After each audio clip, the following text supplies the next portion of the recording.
I want to feel everything. I want to embrace it with my whole heart. Even the things that hurt and hunt you? We need those things in order to appreciate the good. Some days might be more difficult than others, but I want to experience all of it, live through all of it, with them. So live, Nesta Archeron.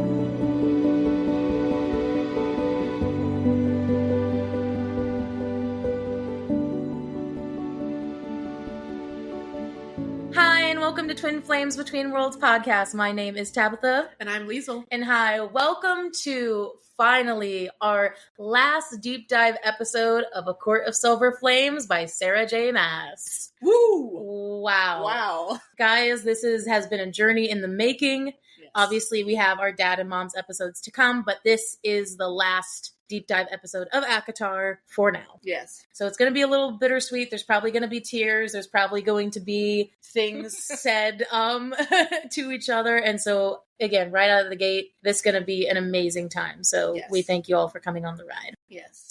Explicit warning for this last part. Again, there's not too much sex, but there is definitely some gore, definitely some violence. Talk of a C-section does not exist. Oh yeah, there's going to be some cutting open and some medical bits. Procedures that have lots of blood. So please be wary of little listening ears, or if you don't care, more power to you. So thanks again to our sponsor today. It's Molly Bees, BZ. Molly Bees Gourmet Cookies bring creative, unique cookies straight to your pantry. No cookie shop required. With bold, unforgettable flavors, they're the ultimate treat for any occasion. And enjoy our exclusive discount of 10% with our promo code at mollybees.com. That's mollybz.com. Promo code TFBW podcast. That is Twin Flames Between Worlds podcast short. Yes.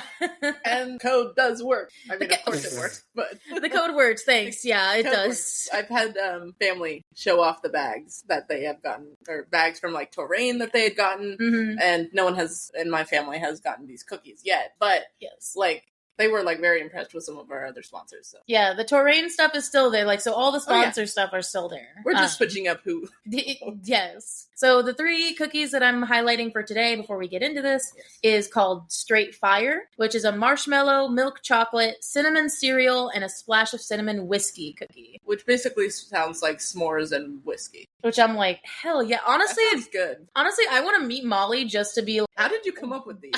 First of all, how'd you come up with these? And 2, thanks for putting alcohol in them. Yeah. Honestly, that one sounds like a campfire. It does. I mean, it says straight fire, but And then we have the Boss Man, which is real maple syrup, crispy bacon, whiskey, and white chocolate chips. That one sounds really good. Yeah, that sounds boss. I mean, maple syrup and bacon, you can't go wrong with that. It's literally just this is like your mountain cookie. Throw in some whiskey and that's, usual mountain hermit's breakfast. Maple syrup, bacon, and whiskey. Yes. With a little sweetness on the side. And then, we got the tea cookie. It is Earl Grey, lavender, white chocolate, and lemon frosting for tea time bliss. That sounds like a cookie that you would get at one of those fancy Victorian era. I was literally just about to say that. Tea houses. The really hard ones that is pinky up kind of thing. Yeah. So yes, please stay to the end for to hear more about this company. More extra facts if you get all the way to the end. So happy. But yeah, so let's, I'm actually kind of sad saying this for the last time. Previously on A Court of Silver Flames. Basically, we ended after the winter solstice. And Cassian left for 5 days, They have their fight. The girls pass the blood right qualifier. They are training real Illyrian/Valkyrie warriors. Yeah. And they pass all that stuff. And then, of course, they have to have a fight. Nesta and Cassian have a fight in the streets about the mating bond because they are mates. But calling it mates is a different thing. Yeah, because apparently that's too much. Takes away her humanity. Which was just complete bullshit. But whatever. Then she goes to Emery's house, and Gwen also, in Windhaven, and Gwen shows up, and they get thrown into the blood right. Of course, without signing up, because that's how that works, apparently. Because it's not voluntary if you're women. Never voluntarily for Gwen. God, that sounds so bad. No, it does, but that's like what it is. It is That's bad. what that means. And so we got through kind of the first part of the blood rite. Now we're going to get to the rest of it. Yes. They all met up. They all had their own ordeals to go through, finding Emery and then finding Gwen. Bellius is still in the picture, and obviously it's been kind of back and forth. Like, this will be at kind of the beginning, back and forth between Cassian and Nesta's perspectives, because then Eris got captured by Briellen, and they are waiting her out, and it's boring as fuck. It's a commercial break. Literally a commercial break for the rest of us to be like, oh my god, what's going to happen to the girls? And so we leave off with Gwen having led the Illyrian beast, the monster from the Illyrian The forest. snake-like, The snake whatever cat. the fuck, the snake cat thing, The that was snake cat weird. monster to Bellius and his men to kill them, and then now the three are finally reunited. And they're reunited, and they're making their way to the mountain. Woo! So we jump right into it, chapter 68. I do appreciate the realness of the fact that there's not always just a cave lying around, that they do have to climb their way up the trees, which again is still such a Hunger Games thing. Yep, tie yourself to the trees. When they tied themselves to the trees and like tied themselves like together, I was like, this is literally Katniss up in the trees. Yeah. Like, I crazy. So they do. So remember Balthazar, I did not remember him, but there's just so much to cover. Yeah. But basically they met Balthazar, and he said that the monsters could climb trees. Yeah. And the funny thing is that when Gwen talks to them about it, is that the monsters did not try to pull her out of the tree. It seems like the Illyrian, or the monsters, are going really after the Illyrians rather than them. And Gwen kind of theorizes that maybe they're just, because the Illyrians have such a scent, and it's just, I mean, it seems like the Illyrians have been encroaching on their territory for a month like this for years and like eons. So it's like, oh, these fucks again. I feel like, so at first I was thinking of when Gwen said, well, maybe it's because I don't smell like an Illyrian. At first I'm like, well, that could be, but at the same time, if we go back to Akamath, Feyre was almost attacked in a tree by one of these beasts at night. Mm-hmm. But then there's also like, Feyre was also crashing through the branches and probably woke it up. Or it could be the case of like, the beasts are smart enough to know that during this week, there's going to be a bunch of Illyrians in the trees. And so they're specifically hunting the Illyrians. But she also had Rhys's scent on her, because they had the end moment, and that's the whole thing of why their scents were intertwined. It's true. So it could be that too. I'm just saying. Could be. Although she is wearing Illyrian clothes though, so. I don't know. Maybe it's like a blood thing versus like they were actually mated, and so it like their blood, whatever. I mean, It's fine. It could be whatever, but apparently they are masking Emery's scent. Yeah. So the two of them, so she's kind of in the middle of them, and so they don't get attacked in the trees at all. Or maybe it just, well, again, also Feyre got attacked. But maybe they mostly don't attack females either, because they're not used to the scent of females. I think so. Which could then explain why Rhys is sent all over Feyre. I think it's also one of those things where, I don't know, the beast can tell they're not just brutes, where like they can tell who's evil and who's not. Yeah. Because like, let's go after the dumb brutish ones. Let's go after the dumb ones that won't know how to escape from us. So we do get a good lore dump here by Emery before, because like they haven't really gotten a chance to talk to each other, but like now they're up in the trees, it's late at night. What does Emery know about the blood rites? And she's been amongst the Illyrians her whole life. It would make sense that she knows a little bit more than they do. Apparently, which is not surprising, stories of killing each other, glory, whatever. But apparently Emery's family specifically, and a lot of families, were very mad that Cassian, Rhys, Azriel won the blood rite. Yeah. Which we knew. That was not new. But it's like, yes, the mountain is hard to... You're literally you have no gear, no nothing. You are just raw dogging a mountain. Supposedly. Well, sorry, you're supposed to be, but of course this is right. Yeah. Usually. The fact that she said it was covered in jagged edges that would like cut you up like a cheese grater, I was like, nah, I'm good. As a mountain kid who has been on many mountains and climbing that kind of stuff, and also been in Utah and had to do like canyoneering type stuff, yes, I can attest that some of these mountains and stones will cut you up. And I'm like, no thanks. They will cut you up really bad. Well, and because of their human, rate of healing, this is bad, because them trying to get up there is kind of hard. Right. So here's where we get into the big, big lore alert I have for you guys. The Path of Annelius. This was never explained before until now. Alert. We have to have like maybe at some point we can have a lore alert, haha, Or like how people do the air horn. Oh my god. No. No, I wouldn't want that sound either. I feel like we need to have like a sparkles of lore alert. An actual, yeah, like, so well, you know it's a lore alert when Emery starts with long ago. It's like, all right, bitch. Not just long ago, so long. Twice. So we knew Analius's name from Aquawar, but now we finally start getting into what did he actually do to earn this, like, title, right? Yeah. Emery tells him that long ago, when the ancients were fighting the Fae, so I'm going to assume that's also her talking about when the whole War of Kings happened, when the High King established himself. Right. Was that one of the key battles was at this mountaintop. The forces were battered, outnumbered, and the enemy was desperate to reach the stone at the top of Ramiel. Big circle on that. The fuck does a stone actually do? It's my question. Because especially later, we see it does a lot, actually. Because I thought the stone was more of like a... you just reach the top of it, you touch it, it's kind of like a not a memory thing, but just like a... Like how some people, like, touch the bronze knobs on the statues and stuff. People touch statues and for good luck. Yeah, it's for luck, but it's also like, okay, it's just the stone at the top that you gotta touch. Like, it's not... It's like the sacred buzzer. It's like the buzzer in fucking, what is it? White Belt. Or American Ninja Warrior. That's what... So there's no significance behind it. But then it seems like it actually does shit. Which I will say, I had a theory about the stone being like a tombstone. But like, for the longest time I thought, because I like missed this, I thought like it was like Analius's tombstone. Because, you know, he died and then he made it back up the mountain and stuff. But it's like, no, he was defending the stone. So the stone was there before he died. So, I mean, it still could be a tomb, but it isn't Analius's tomb. But apparently Analius was a young warrior, so he wasn't even like a big warrior at the time. And he held the line against the enemy soldiers for days. Found the natural archway of the stones among the tangle of boulders and made that his bottleneck. So for people who have listened to our mini episodes, that's actually what Liesl made of our mini episode to be, is the path of Analius. Of the graphic, for the graphic that is like the poster of our episodes. I found an archway, a stone archway. Very, like how we would think of it looks like. Now we do get more info about this, but like at first, Emery doesn't tell us much besides that. But basically, he died at the end, held out long enough for like 3 days that for the Allied forces to come. So the rite is obviously to honor him. I will say, when they said the bottleneck and the archway, I was like, oh, I was like, hell yeah, they're gonna be up there. I could just tell.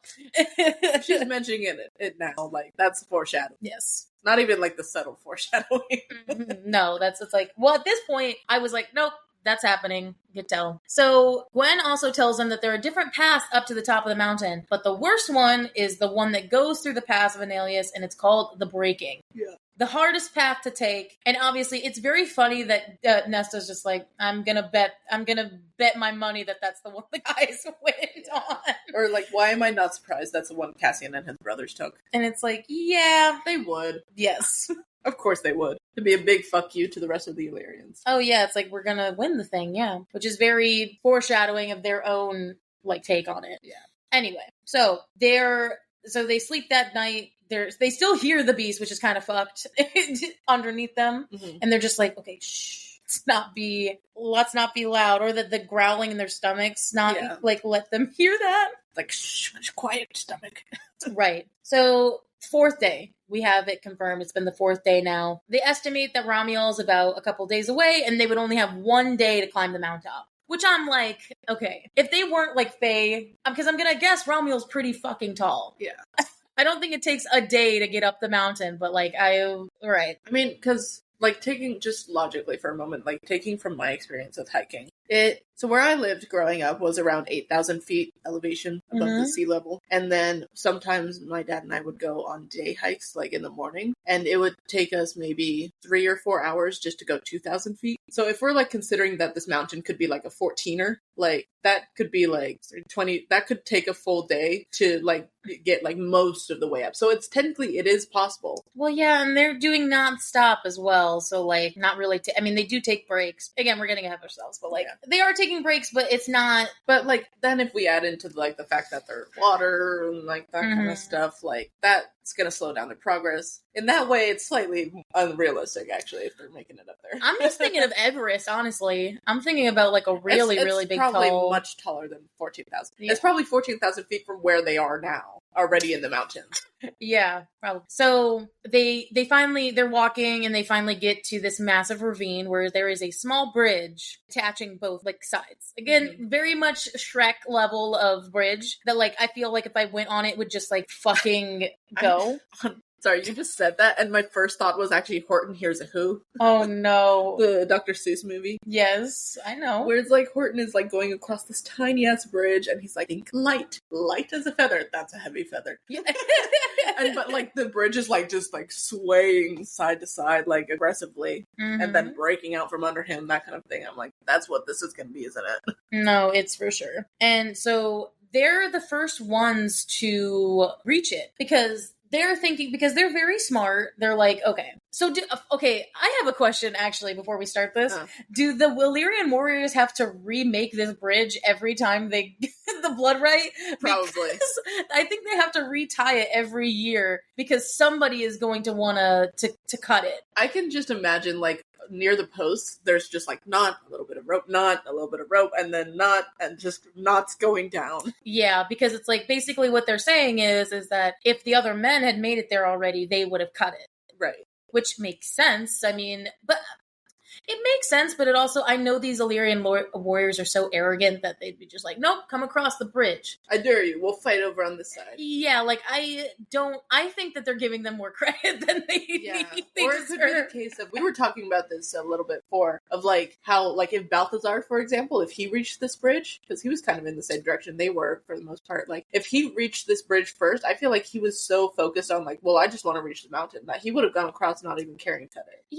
Yeah, I think Balthazar, like, definitely is, he had beat them. Yeah. Because they all had to find each other, and he already was on his way. That's true. So, like, I think he's already there. Or it might be the case of, like, they'll only cut it if there's other people around them, but at the same time, they would want to fight because they're arrogant bastards. That's what I'm saying. I think they're giving them more credit than they deserve. Anyway, but this is part of the story. Of course, there has to be drama. Yeah, but it's like, of course, they're like, okay, so they start kind of a light pace of, they're kind of like running, but they're not sprinting. Mm-hmm. And then they see 6 males on the other side of the clearing from them, and then they have a full out sprint. Yeah. And it's like, oh fuck, we gotta run too. So they also run to the ravine. So instead of, going right to the bridge, they intercept those guys and have this fucking badass brawl scene, because they have weapons, right? Like, there's a shield, there's a dagger, there's a sword, like they got, and she has a bow, like they got weapons over time. Mm-hmm. And we get to finally see, because again,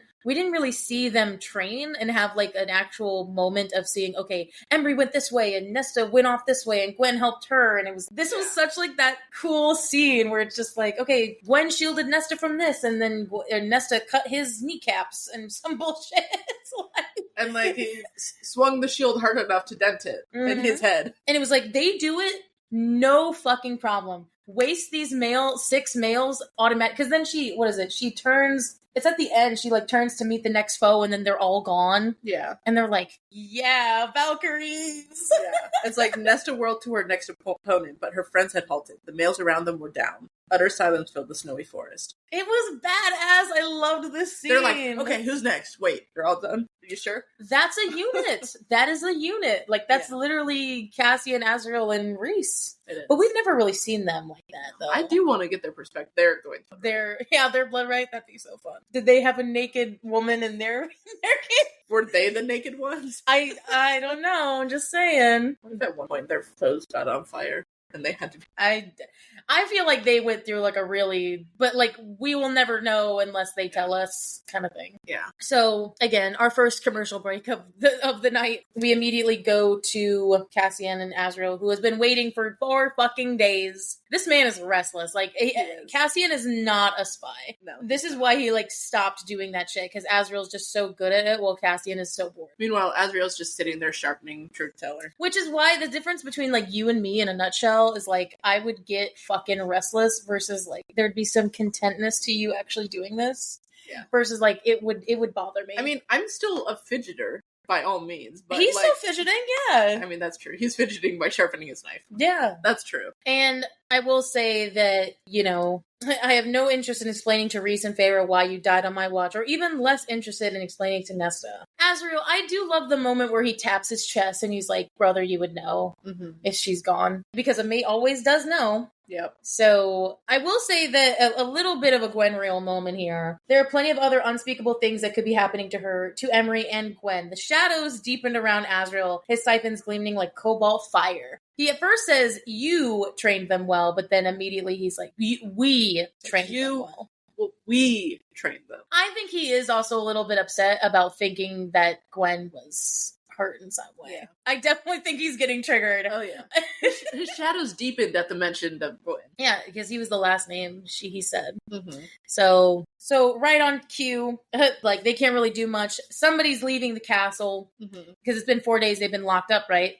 So there's no prison wagon. It's just literally a carriage, and Eris is riding on, I love how they called it a white stallion, riding next to a hunched robed person. Who they're assuming is Briellen. Now, I will say, if this is a queen, bro, she is not riding up front. If there is a carriage, she is going to be in that carriage 100%. I don't give a fuck. That's crazy. That's just my thing. So here's where I kind of like, I understood what the boys were thinking, but also I was like, you idiots. Because they're at first they're like, oh, Eris has been enthralled by the crown. And then, well, Azrael's like, oh, but he has the dagger on him. Or that would have meant that, Briellen would have taken the dagger from him if he was enthralled. But it's like, she probably didn't know that it was a special dagger. And he's just like, traitor! And I'm like, bro, actually, I'm kind of on Eris' side here. I do not think he is turning traitor on them. To immediately jumped, I mean, I understand why he's jumping to conclusions. But Azrael, I'm like, babe, Dude. why are you thinking about it like this? Literally, like, you're smarter than that. So basically, what their plan is like, at first, Cassian's like, let's just swipe him up and drag him back to the Night Court and then basically torture him for information. But then Az is like, okay, why don't we just watch where they're going and, like, spy on them until, like, it gets to a point where we can take him. It's like, God damn it. They should have captured him. They should have grabbed Eris then and there. The same thing would have happened. They would have still been close and it still would have happened. So it's crazy. I just do love how Cass is like, fuck, I just want to go home. It's like, I'm sorry, babe, but she's doing great. They're doing amazing. Yeah, they just took down 6 Illyrians. Right. So back to the main program, Nesta, the sisters make it to the bridge finally, and then another group of males kind of pop out of the clearing, and they have bows and arrows. Lovely. And I'm like, fuck. Damn it. Because they can't really do range, because, like, Nesta only took, like, 2 arrows. Yeah. It's not like they have much range going on. So, at first, I did have to reread this scene over again, because I was like, so wait, what happened? I was like, I feel like if I visually saw it, it would have been something entirely different, versus, like, trying to write it is kind of, she does a good job. It's just more like I had a brain fart moment of what's happening. So, at first, Emery and Nesta get across the bridge, but then they hear Gwen cry out in pain. And the arrow went through her fucking thigh, bro. Yeah. It was a clean cut, too. It's like just sticking in her leg. And I'm like, damn. I was like, ugh, that's painful? Oh, yeah. But then Gwen is just like, well, fuck me. Like, cut the fucking bridge. She's like, cut it, like, leave me to go. And then Nesta's like, no. No? What the fuck? Not going to do that. Why would you say that? So Nesta ties one end of the rope to the arrow and then another to the tree, Emery and herself, to grab onto. So basically the plan is to cut the bridge while the Illyrians and Gwen are going across it. Well, she is holding the arrow so that she will not fall into the ravine. Yeah, think about it this way. So you take the rope and you tie end of it to the arrow, and then you wrap it around the tree like 3 or 4 times. And then you tie the remaining end of it to Emery, and then, of course, to Nesta afterwards. And basically use what's the word? You use the tree as a winch, basically. Yeah. And so, like, when like, they need to pull, then the tree is there to help them not go falling over as an extra stability point as they are able to pull. Yeah. So that they don't get yanked, too. Yeah. Well, and I will just say this whole last episode that we're doing is just, like, everything is so it is. A lot, and I'm here for it. Yes. I was so excited listening to this again. Okay, what's next?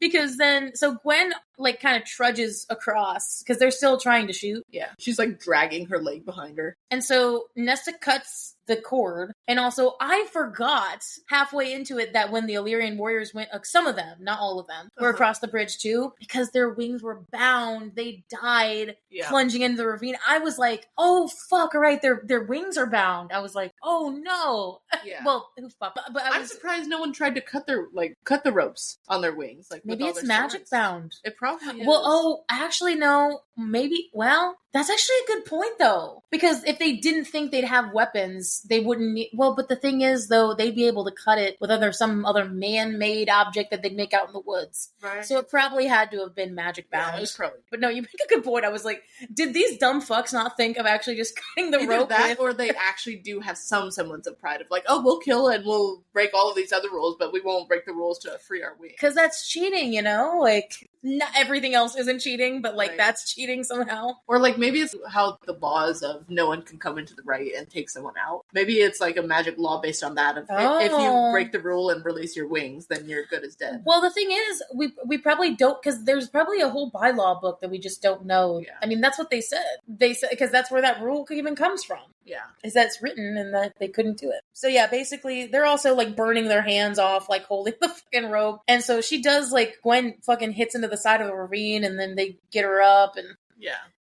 It's a whole, obviously they survive. I will say though, before getting into like the end of it, I do appreciate how when Nesta took the bow to shoot it, because again, didn't need to be accurate. Mm-hmm. It just needed to be on the other side of the ravine. At first, it just needed to be near Gwen so she could reach in and grab it. Because again, what she says here, Nesta saying like Emery was like, we never got taught archery, and then her saying, my sister taught me once. Oh, one time. I was like, oh. And now you better bring that up to Fair of like, well, I was able to use a bow thanks to you, and I saved my other sister's life thanks to you. One time, but also that is kind of accurate for the sense of like being taught one time in archery, but then like again, it didn't have to. I would have been mad if it was like some pro shot. Yeah, like clean through the heart. Yeah, this literally just she needed to get it near Gwen and on the other side of the ravine. Yeah, it's like, you know what, I can do that. Yeah, sure. And she has the strength to do it now. Like she has the arm strength. She pulled the Illyrian bow back. That was pretty badass. Yeah, Cassie would be proud. We'd be proud of this whole thing. Yeah, true. So I will say, the males on the other side who survived, one of them's just like, fucking bitches! And then Emery's like, dear God, will you find something else to call us? Like, stop calling us that. You're so unoriginal. We're used to it. Like, oh my God. She's like, oh, shut up. Find something new to call us. I'm like, dear God. That was again, SJM is really good at having that comedic timing of something so serious. Yeah. So, yeah. With the arrow going clean through Gwen's leg, they managed to like get it passed through and patch it up as best as they can with what they got. And so they continue to go toward Romiel. They don't encounter anyone else. They have no more food, no more water, and honestly, they kind of have to carry Gwen a lot of the time. Very similar to the boys having to carry Reese. They're just having and honestly, Gwen is their Reese. I'm telling you, it's crazy. Yeah, it's crazy. I'm not mad at the parallel. If anything, it makes me feel giddy and happy that we're getting to, I think this is SJM giving us a blood right that we're never going to know about through their eyes. But it's also like different because it's them. So they get to the very last tree and they're at the foot of Romiel. They're there. Okay. Dear God, girl. This is going to like make me tear up for sure. So they finally get to the edge of the tree line. The 3 stars are among them. Because remember, that's the whole thing about the blood right is that those 3 stars are above it every night for that stretch of week. For this week. I always forget that only 12 Illyrian males have made it to Romiel. Yeah. Just to the bottom. I'm like, what? To the bottom, not even to the top, like to the bottom. That is so fucking crazy. Is the fact that like even being Oristian is something that only 12 Illyrian warriors have done. It's because they're so busy trying to kill each other that they don't just get to the mountain. Yeah. Because the thing is, this actually makes me mad, actually. They went to every campsite and had time to get to the bottom of Romiel. And then even getting to the top later. Yeah. So I'm like, what the fuck is everyone else doing? Men be doing for the rest of this week? Killing. Unless it's a thing where like they cut and that's the only way to get up to the mountaintop. Right. And so if they cut the bridge every year. You know what I think it is? I think there's 3 bridges, one from each direction of campsite. You think so? Because I thought it would be harder if there's only one. I think it's 3. I think there's 3 bridges. You're giving them more credit than I'm giving them. I mean, I don't think there's more than that. I think, like, it's almost like the case of, like, there's a ravine around Ramiel. Not like in a full circle, but almost like a moat kind of thing. Yeah. And that there's only, like, there's 3 bridges to get across. Maybe the different paths, maybe, and this one is the path that's like, this is the breaking path or something like that, without them saying it. Maybe. But I feel like it would be, like, you know, since there's more than just 3 paths, I feel like that's, like, kind of the case of there's from the north, south, and east, or north, south, and west sites, drop sites, and then there's those 3 bridges for that. But then once you're past the ravine, then you can go to any of the paths. Oh, well, because I mean, there's different ways to get up the mountain. This is just the way that this is where they're at. So they're Aristian now. Yeah. They're like, well, again, if they survive, but basically, even if they don't survive, they still are. But they're Aristian. So that's really cool. Well, again, we hate the Illyrians in a sense, but like, that is cool. What is the other one, the A one? So, Arctosian. Arctosian. So that's what everyone else is if you just survive the week. Which is like, it doesn't even sound like there's that many of those. That's literally just a participation award, you motherfuckers. Yeah. Dude, it was not hard getting to the bottom of this mountain. You guys just made it difficult. Like, fighting each other and climbing trees and letting yourself getting eaten. I'm actually pissed about that. I'm just like, you guys are idiots, but also I should not be surprised. So at first, because Gwen's hurt, they're talking. Girl, here we go. One of my favorite parts of the last part of the book is this whole sequence. Mm-hmm. Gwen and Emery and Nesta are like, we can just stay here for the night, stake out for the rest of the time until dawn the next morning after the next day, basically. And we could just hide out. Dude, goosebumps. Mm-hmm. So we'd come all this way and just hide. Gwen. Fucking goosebumps this scene. You're hurt. So rather than try and fail, you would take the safe road. You're the one that has a fucking, like, thigh injury, and you want to climb a mountaintop. She's like, you're hurt, and that is a mountain in front of us. Exactly. But I love this.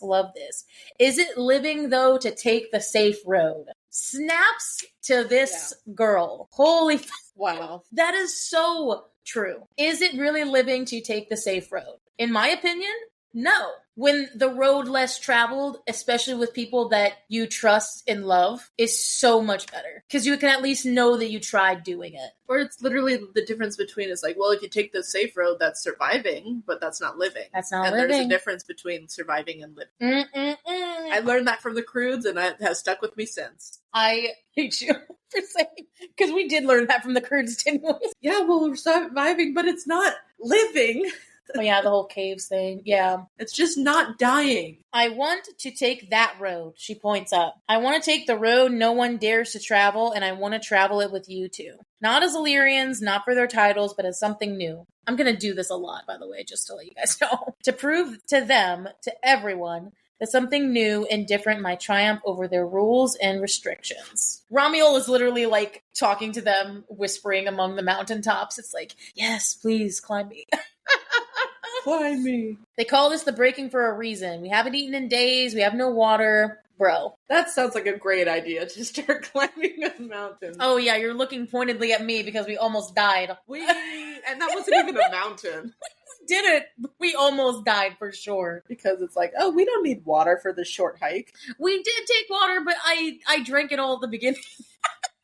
We've learned our lesson. Don't drink all the water at the beginning. But at the same time, don't ration out your water too much, because you're going to regret dying if you have still like half a canteen of water. Honestly, we did kind of go through a similar to this, the breaking. Yeah, we did. Kind of, yeah. I mean, and I literally broke. Like, that was the beginning of my knee problems. Yeah, we also, yeah. So again, if you want to hear that story, please, like, let us know. We'll say it as a clip. So here we go. Here it is. A commander from Highburn raped me 2 years ago. God damn. Wow. We knew something happened to her, and obviously I was assuming, like, assault, but, like, no, this is not just assault. This is legit rape. Which is such a common thing in, like, the Game of Thrones worlds, where it's like, these Highburn creatures are the crazy men soldiers that is just like, I'm gonna rape, pillage your village, whatever. That also, sorry, weirdly rhymed. I apologize. I was not making that to sound in a nice way. I knew it was bad, but then getting into this story, I was like, did not really realize how bad it was. Mm-hmm. Sangrava, they were attacked in the dead of night.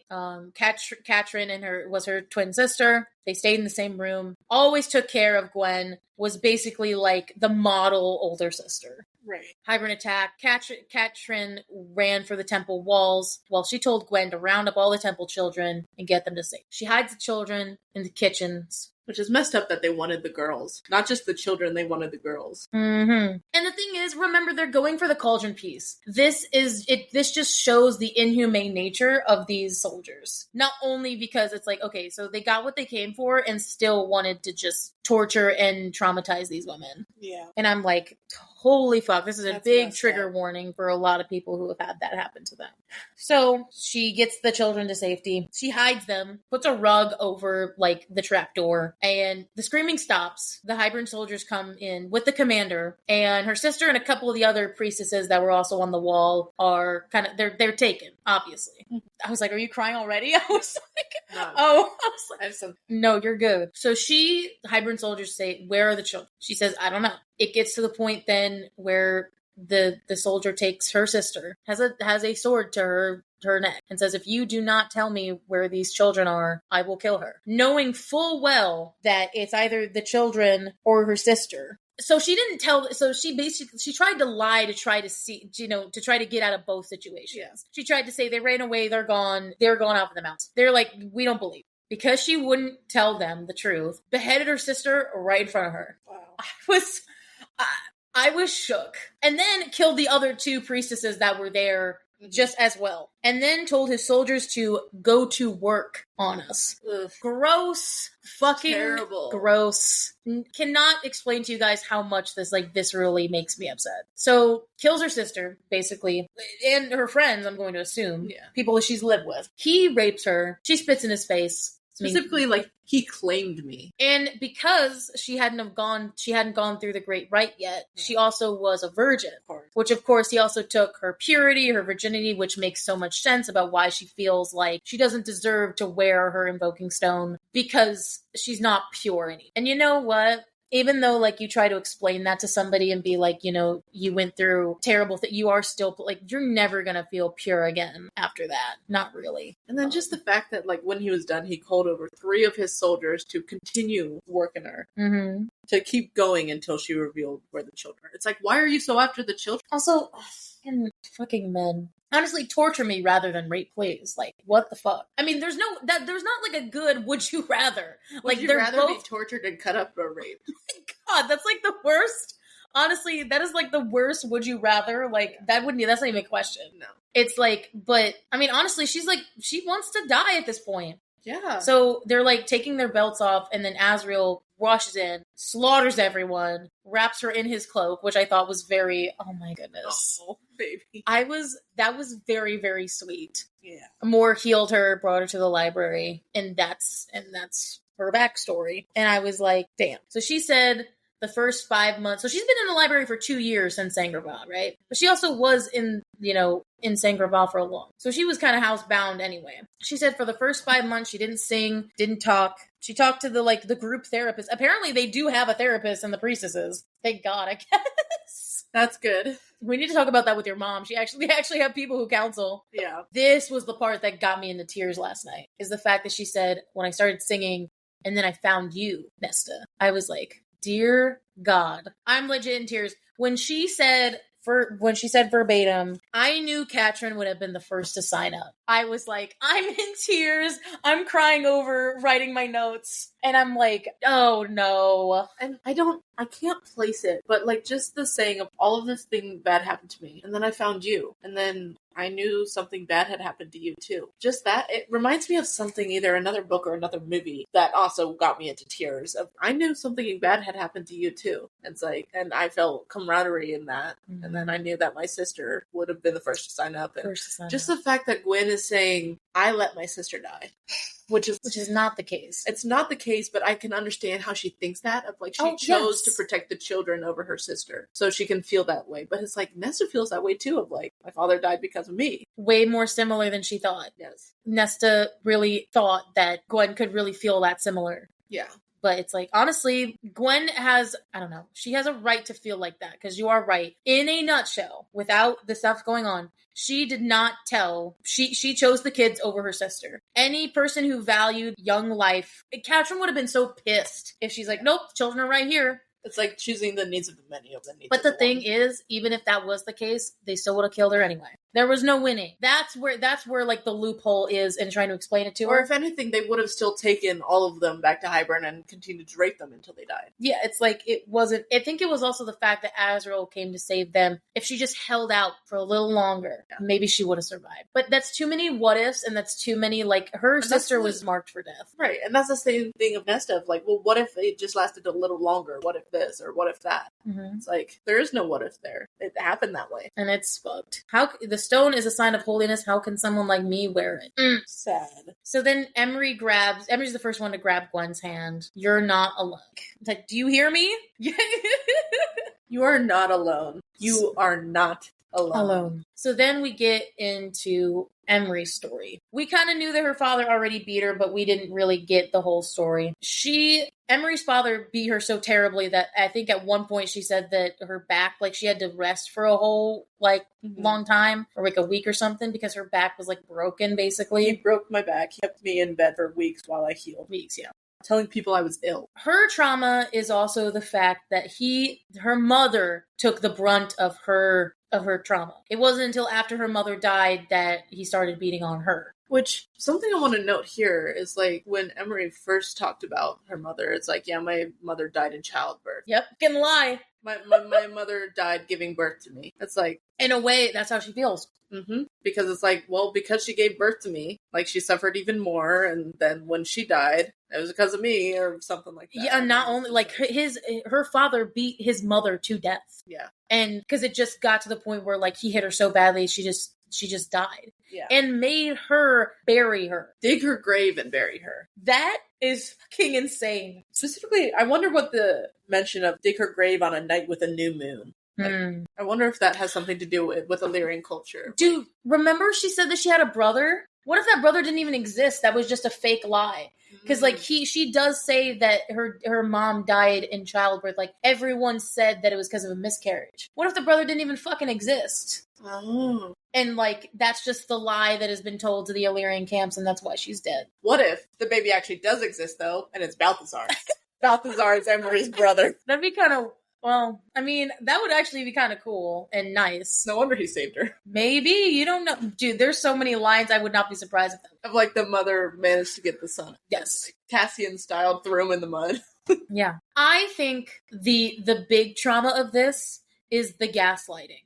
Yeah. Because even all the way back in Frost and Starlight, dude, the fact that, Cassian, like, apologized. Well, and he didn't know. So it's not like he's at fault for this. Mm-hmm. But, like, remember when he met her for the first time and he said, oh, you're so-and-so's daughter. Like, he was a great man. And she just had to sit there the entire time and get gaslit by all these people and say, oh, what a great man he was. What a great warrior. He was strong. He was brave. Literally the fucking scum of the earth. Yeah. But no one believed it. And if she told anyone, who would fucking believe her? Real.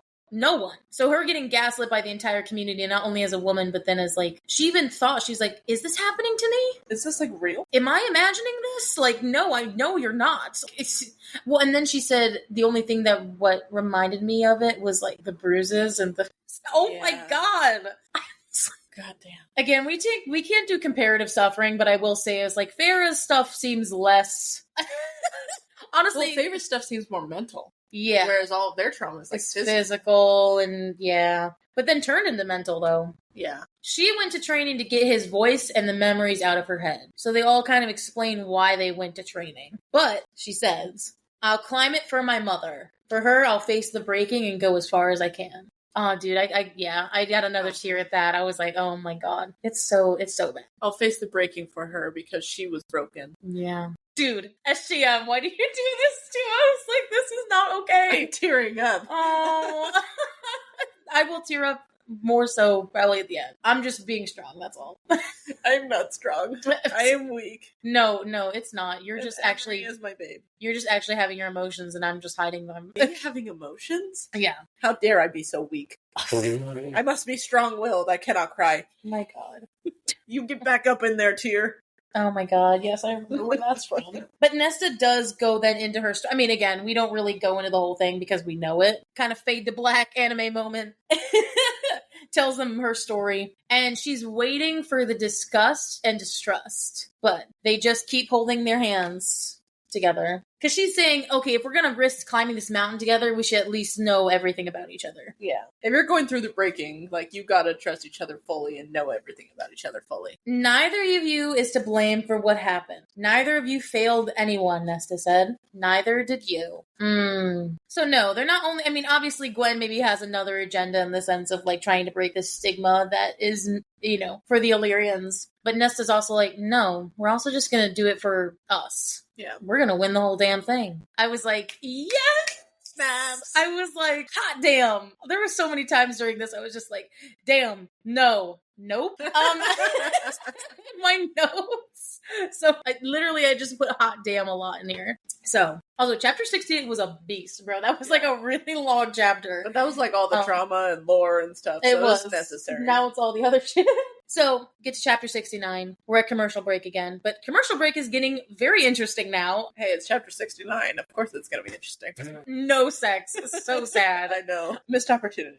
So, Rose are back to the boys riding Eris. And they, oh my God. For 3 days. I was like, all right. So basically the whole rest of the time before, like, it's the same timeline of where the girls are. Again, it should have been my first clue that, because, well, hold on, I'm getting ahead of myself. The blood rate's over today. Cassian couldn't sleep very well. I should have known it wasn't Briellen because there wasn't a crown on her head.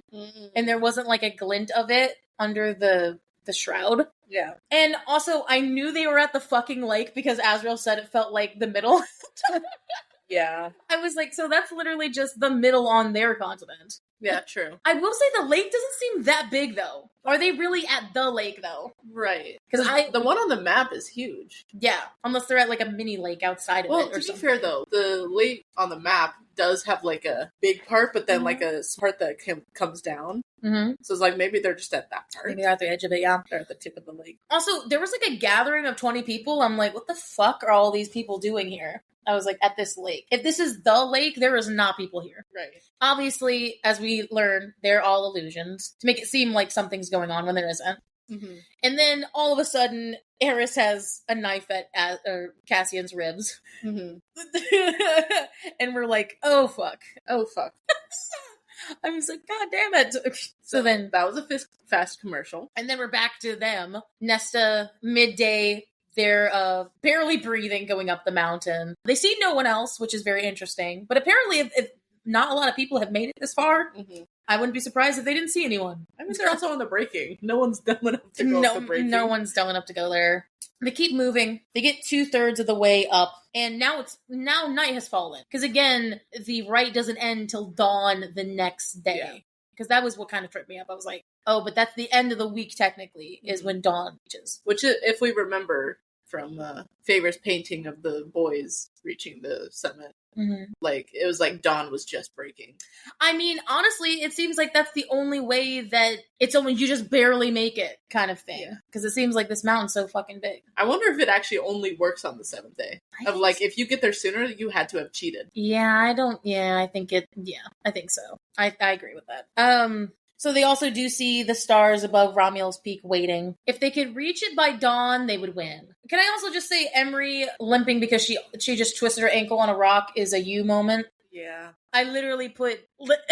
in parentheses, just like, she rolled her ankle. Liesl.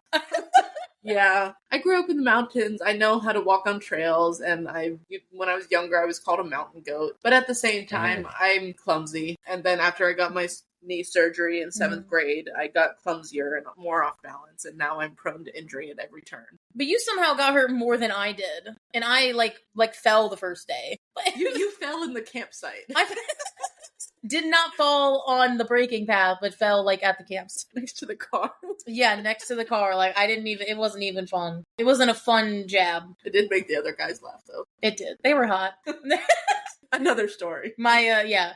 So, I will say that they're resting for a hot second, because Gwen needs it. And then Bellius and his path somehow, I love Gwen just being like, what the fuck? Yeah. How did they make it up here? They cheated, bro. How the fuck did they get there? They probably got winnowed. Good God. Because they had to just cheat the whole thing. Of course.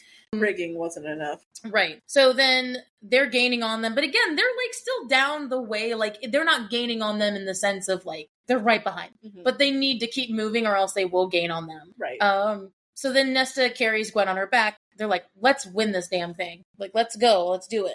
Well, she says we're winning this fucking thing, actually. I love the fact of, like, she had climbed the 10,000 stairs of the House of Wind up and down over and over and over again. Perhaps for this very moment. This is, honestly, that also was kind of a big trigger for me. I was like, that's the reason. It's almost like fate knew that she would need to go up a fucking mountain. And so, like, going up and down the 10,000 stairs actually was, like, a good exercise for all these weeks. At this point, like, the stairs are going to become part of the Valkyrie training of, like, you need to be able to go up and down the 10,000 stairs 5 times in one day. Because, right, Nesta's, like, their paragon god, right? So then it's going to be, like, you have to do what Nesta did and go up and down the... And then you're going to have to start doing it with the shields and with carrying other people, like, in a dead hold over your shoulders. I do appreciate how you went there, and I was just like, oh, and you got to make out with a hot Illyrian warrior in the cove.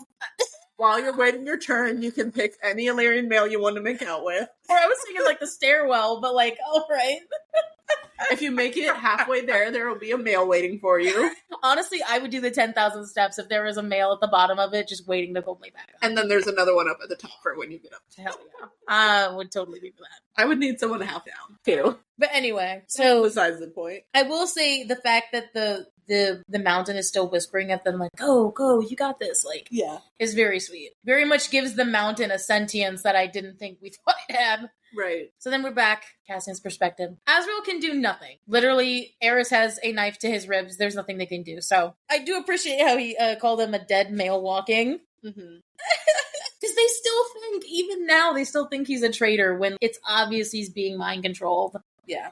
I will say the fact that he says the Morgan triggers them. They're like, oh, he doesn't call her the Morgan. I was like, that should have been my first clue. Mm-hmm. So they're like, nope, get rid of him, or like, get him unthralled. Yeah. And so then a withered, reedy voice, I'm already playing with you, Lord of Bastards. Again, we know for context that this isn't her, but like he is mimicking her because this isn't Briellen yet. That's not her. This one isn't her? Mm-mm. No, that's Kostje. And then she appears later. That's what I was trying to tell you last night, is that's not her. And then she appears later. Mm-hmm. That's what I'm saying. So... I don't think Kostje would call Morgan the Morgan. Well, I mean, what I'm saying is, but no, I mean, that's still Kostje. That is still him. Yeah. But I'm regardless of whether or not he's being enthralled by the crown or him is besides the point. Yeah. But it's the fact that they all think of Morgan as the Morgan, because that's all they know her as. I suppose that is her title. Mm-hmm. But they don't know of her as Mor. And then they also don't know Eris. They think that maybe because they have such like this political relationship that he would call her the Morgan, but it's not. Right. So anyway, I will say the Lord of at first I was very much tricked. I thought this was her, and then I got duped like everyone else did. Can I say, like, I did want to point out the fact that Cassian felt like flame seared into him where the knife met his skin, and this is Nesta's maid dagger. Mm-hmm. It's like, so, like, what if this maid dagger has her flame capability in it? And maybe it couldn't hurt him in that way. Or it could technically be Eris's flame, but if he is under, like, this control, I doubt he would know to put flame into the sword. So I feel like it's Nesta's flame that's digging into the... I think so, too. The dagger. So then, back to Nesta's point of view. Blood loss from Gwen's making her weak, basically, is having to be carried. Pretty bad. And so they finally make it up to the pass of Annalius, where, like, they get to the bottleneck, and Emery is very, like, stunned, because she's standing somewhere where her ancestors before have never stood. She's the first one in her family to ever be here. Because, again, they can't go up to, like, this isn't a tourist attraction. Right. Like, you can only go up there if you've been in the blood right. Right, if you're in the right. So, Dawn is 2 hours off. They're gaining on them. I will say, it kind of did feel oof when, like, they tripped on each other and fell back down. Yeah. the mountain, I was like, God damn, is this thing like this? Yes. For them to be, oh my God. Also, for context, I made like an incline with my hand. Over 45 degrees, that's like probably an 85 degrees. I was like, so that's how they fell like that. I'm like, oh God. Or I guess it depends on which way you're in. That's not great. Supposed to be over that 100 degrees. And they fell back down to where like the males were closer, back to where the path started. Yeah. That's bad. And it's like, fuck, they're closing in on them. Damn. What are they going to do? Nesta says, I will hold them off while you guys go up to the top. Immediate no's from both of them. But Nesta brings up some good points. Emery's injured. Gwen is obviously fucked. Nesta's the only one who could even fight them off. So she's saying, like, you can't fight with me. Emery, you take Gwen up to the top and you guys win it. Yeah. And I'll stay behind.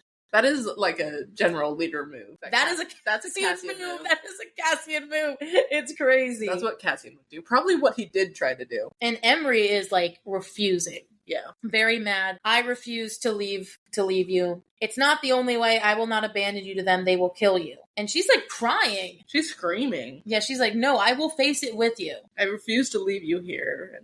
Mm-hmm. It's not the only way. I do love this quote, though. Something deep in Nesta's chest cracked open completely, and what lay within bloomed full and bright and pure. I love that. The fact that somebody would, not only her sisters, but the fact that they're literally on death's door and they would rather die altogether than win. Yeah. Which, of course, she's not okay with. And neither of them either would. If, like, they were in the same position, like reverse, they would all do the same thing. Which makes it better. So she's like, Nesta's like, okay, I promise, whatever. Pinches her unconscious. In the same way that Cassian had shown her. Yes. And Emery, in the same way, is like, okay, I guess we got to do it. Yeah, Emery's more like, all right, we'll let you go. Yeah. She will never forgive you. She will. But she's gonna be pissed about it, but she'll forgive you. Yes. If we all survive this, she won't forgive you if, like, you die.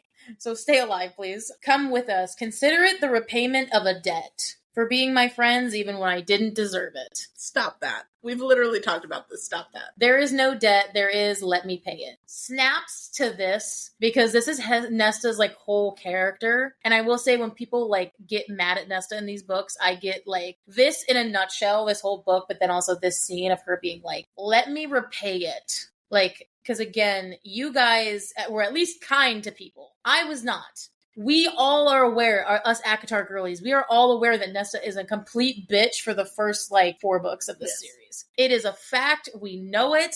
But it's, like, the fact that this is how she is now, and how she knew that she was a terrible person beforehand. Well, not a terrible person, but, like, mean and cruel was not really her. This is her in a nutshell, being like, I would sacrifice myself for you guys because I want you to live. Mm-hmm. She loves her sisters. She loves them so much. She was the rock against which the surf broke. These males would break against her too. Damn right. Yay! Hell yeah. I'm so hype. So hype. Hell yeah. It's like the culmination of all these things. It's the mind stilling. It's the breathing. It's the, she's on death's door, but as a Valkyrie, she's, like, letting her mind go quiet. Mm-hmm. Very much like how Cassian gets when he gets, like, or Cassian and Rhys, the quiet rage. Mm-hmm. So then back to Cassian. I will say these Cassian chapters fuck everybody up, because, like, everyone at first is like, wait, what happened? So I'm trying to go through them as, like, thoroughly as I can. I, like, even we both had a moment of, like, wait, is that her? No, it's not. So we thought Briellen was her. It's not. Basically, Eris in, like, their grip are, like, go towards the lake. This cloak figure, who they think is Briellen, turns out to be, like, a smoke figure, an illusion. Because it says verbatim, there was nothing there. The material fell and pooled in the stones. And a slithering voice, an animated kernel of magic. I'm actually so hyped for this. The fact that the humans weren't real, it wasn't Briellen, it was Koschei all along, I'm like, holy fuck. I was like, 30 feet from shore, standing atop the surface, floated a shadow. Why the shadows, bro? Like, what that is, kind of sounds like fucking Lanthus. A little bit. Like, but you can see, unlike Lanthus, you can see a figure, a tall male figure. And I'm like, I'm hyped for this. This is the first time we're on the continent, first time on the lake, and first time seeing Koschei for the first time. Yeah. That's a lot of firsts. It was a lot. Because Cassian knew immediately who it was. It was like, fuck, this is... Then, back to Nesta. Very much static. This is like very fast. Nesta, standing at the very visually loving, stood at the path of Annelius, drank the last of her water, draws a line in the sand at the bottleneck, straps up. She's got, her shield, the dagger, the sword, and she's ready to meet the enemy. She's like recreating history right here. And the thing is, she didn't even fucking know it until we figure it out. She had no idea, because all she knew was that Annelius had the path there and he just held out for days. Yeah, she didn't know he drew a line. Nothing. I like the visual of the line, because then she steps beyond the line. You are not getting past this. I love that in like like those war books. Yeah. I really do love that. Literally we're the expression of like, that's where I drew the line. Mm-hmm. Exactly. So then, of course, visually, Bellius and the warriors meet her. It's like, I could just totally see kind of this country, like, standoff, like, old-timey movie. Yes. Old country stampede. That was not the music that was underneath the graphic audio. I'll let you know that right now. That would have threw me out of it so badly. So, of course, because Bellius is a fucking coward, he sends the warriors to meet her first. To tire her out first, but yes, he is a coward. We did this. No voice in her head, just calm. And I love this. We finally get what her sword is called and what it means. Like, not what it's called, but what it means. Yeah. We heard what it was called one time before when she told Lanthus, and Lanthus laughed at it. She would not fail her friend. She had no room for fear in her heart, only calm, determination, and love. If she was worthy of her sword at last, she opted for a name in the old language, a tongue that has not been spoken in 15,000 years. Of course she would fucking choose a name that was old. Yeah. Already she's like an old soul, so like this odd. So ataraxia means inner peace. Mm-hmm. Holy fuck, that's so cool. No wonder Lanthus laughed at it, because why would a sword ever be named inner peace? Well, it's going to turn your inners to pieces. That's why. I know, that's you. I was thinking, because it's her inner peace, and it's her sword. She probably made it, like, when she made the other weapons, she was, like, feeling different emotions, but when she made the sword, the great sword, when she made Ataraxia, that's when she was feeling calm. It was. So... Well, I still like my idea. Like, it's to turn your inners to pieces. I just love how you went with the violent thing versus which we're normally switched. Yeah, that's true.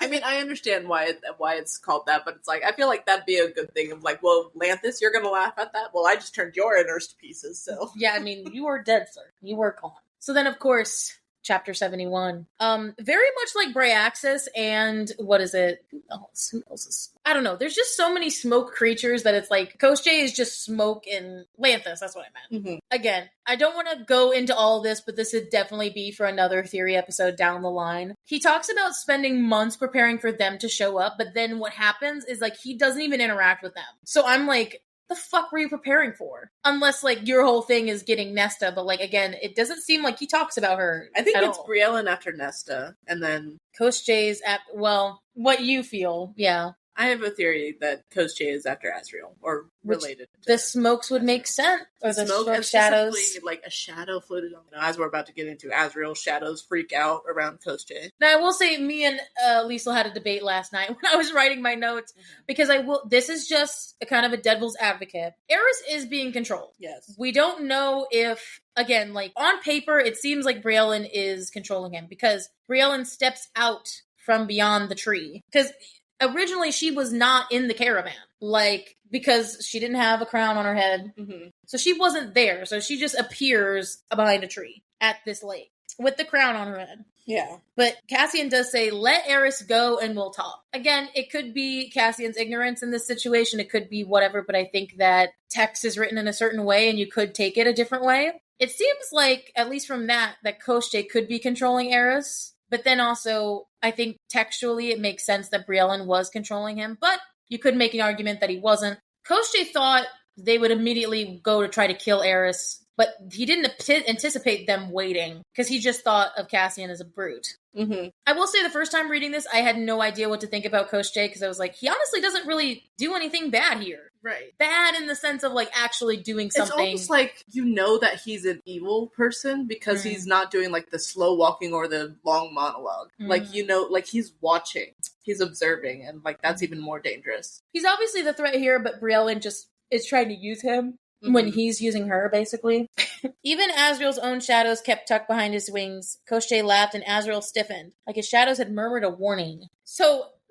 Azriel kind of just grabs Eris and runs. And, I mean, because he's like, run, let's go. Because Briellen hasn't popped out yet. So they don't know she's there. And so Azriel grabs Eris, shoots into the skies, but then Cassian can't move. I go, fuck. Uh-oh. Oh, fuck. This is Briellen this time. She pops out of the, a small hunched figure emerged from behind the trees. A crone, a golden crown sat atop her head. Tell Vasa I'm waiting. What the fuck? What the fuck? This is totally setting up the next book, and I have no idea what that means. Yeah. So you're waiting for her. Why is she so important to you? Why? I have so many questions. Right. And I don't even know what to say. Like, what's the point? What? Tell us. And again, we can't, like, go into all of it, but, like, this is some serious shit right here. I have need of you, Lord of Bastard. You can't call me that. I'm sorry. Only the ancients can call me that. Don't even. So Cassian is in the crown's thrall. I'm like, fuck. Uh-oh. Nope. I literally put nope. And so they just winnow away. Azriel took Eris wherever the fuck they went, and then, because he can't do anything. Right. So then, yes, Koschei winnows them away to we don't know where. So then we're back at Nesta's. Killed every other soldier. Sword is slick with blood. Every inch of her body is burning. She's tired as fuck. She killed everyone but Bellius. I do appreciate, though, how she said she killed the Illyrian males who squeezed through those jagged rocks. She'd believed they'd find an untrained, helpless female and found death waiting for them instead. I was like, yes! Dude, she's so badass. I'm hyped. This is so great. I can't wait until, like, the trio are telling everyone else about what happened, right? They're just like... Eventually, I feel like that story's going to come out. And hopefully we get Bad Boy story, too. Basically, so I basically stood where Annelius did and drew a line in the sand and then bottlenecked everyone. And they're going to be like, what the fuck? Well, and then, when we were naked and all that, like, and they're just like, what? And, I was naked at one point with a guy on top of me, but I killed him, don't worry. Oh, and then me and Emery, while we were naked, we stayed in the cave with a guy and shared body warmth. And you're just like, who is it? It's like, I'm not going to tell you his name, actually. You're going to go and find them and kill him. One person remained. I loved this inner monologue she had of Valkyrie. You are a Valkyrie. And once again, you're holding the past. If you fall, it would be to save the friends who saved you. And even when they didn't know what you were doing. Bro, I totally forgot about that. Because that's also in lieu of the Valkyries holding the past when they all died. Yeah. So it's like there's two things happening here. There's the Annelius thing, and then there's them holding the past. Another point of literally combining Valkyrie and Illyrian. She's combining Valkyrie and Illyrian history right here. Bro, I'm about to have a whiplash. Like, that's, like, cool as fuck. And it's just, the metaphors, the underlying shit here is just so well written. And then immediately gets ruined when he's like, impressive work for a high fae whore. I'm like, fuck off. Whore? How do you know I'm a whore? You can smell it. Honestly, I'm sorry, Nesta. But, like, okay, part of me wonders, it's like, well, with him being, like, does he somehow know of, like, what she was doing in Valaris? I mean, he probably did. Like, I mean, it wasn't not common knowledge. I wonder if there's another Illyrian in Valaris that we don't know about, and that's the spy. Maybe, I don't know. I'm telling you. But I don't think they go to Valaris. But so many things. I will say, Annelius takes the history and gives us more information. By the way, he calls Annelius a god. And I'm like, what if that whole thing made him god status? Because why the fuck would they call him a god? That's what I'm saying. I can see that. Okay. Dude, I'm so happy about this. Because basically, okay, we're getting ahead of ourselves. But he says, our god, the first of Illyrians. So not only that, but maybe the first Illyrian, because that's what they said beforehand. They said that in Aquawar too, where they said Annelius was the first ever Illyrian warrior. But I think it's interesting because they call him, like, when Emery was telling the story, it's like a young Illyrian warrior. That's what I'm saying. But it's like, that assumes that there's more Illyrian warriors than just him. It's like the history and the text is written in a weird way where maybe like before, at least maybe Bellius and Cassian's knowledge is correct versus like maybe what they taught the women. Honestly, I could totally see them teaching the women a completely different history. Yeah, that's true. That's true. Because knowledge is power, as we know. And so basically, he says that held the ground against enemy hordes right where you're standing. He drew a line in the dirt as well. Nice little touch. It didn't end well for Annelius. He died after defending the spot for 3 days, climbed with his guts hanging out to the sacred stone at the top, and died there. Ooh. So the fact that she's doing what he did is also kind of freaky. Because she didn't even, it's almost fate. It's like fate pushing her to do that, even though like she unconsciously decided to do it. There are so many things going on in this moment. So I have 2 thoughts that are raging in my head right now. First of all, and they may not even be important, but first of all, like, Annelius reaching up to that rock at the point, again, we don't know what that rock is and why it's important and why the warriors, the enemy, was trying to reach it. However, I'm wondering if because when Annelius died there, like, if he's the reason that, like, it's powerful, maybe? Or, like, the reason that it has power. It has power. Like, maybe it was just a rock before, and, like, maybe it's an access to something. I don't know. We'll go in with our theory that there's something in Romuald. It could be connected to that. Now that he's died there, and he did such a great thing, and apparently he's called their god, that allowed him to, like, bestow power on it when he died, put his life force into it. Maybe his soul is in the rock, is in the stone, that kind of thing. And then the second thing, also, like, just random thing, is... like, Bellius is like, that's why we do this stupid thing, to honor him. It's like, you're calling the right a stupid thing? You think you're above it? Or you think it's, well, stupid? Or that Romuald defending it, like, your whole history was bullshit. Yeah. It's like, what a weak-minded person.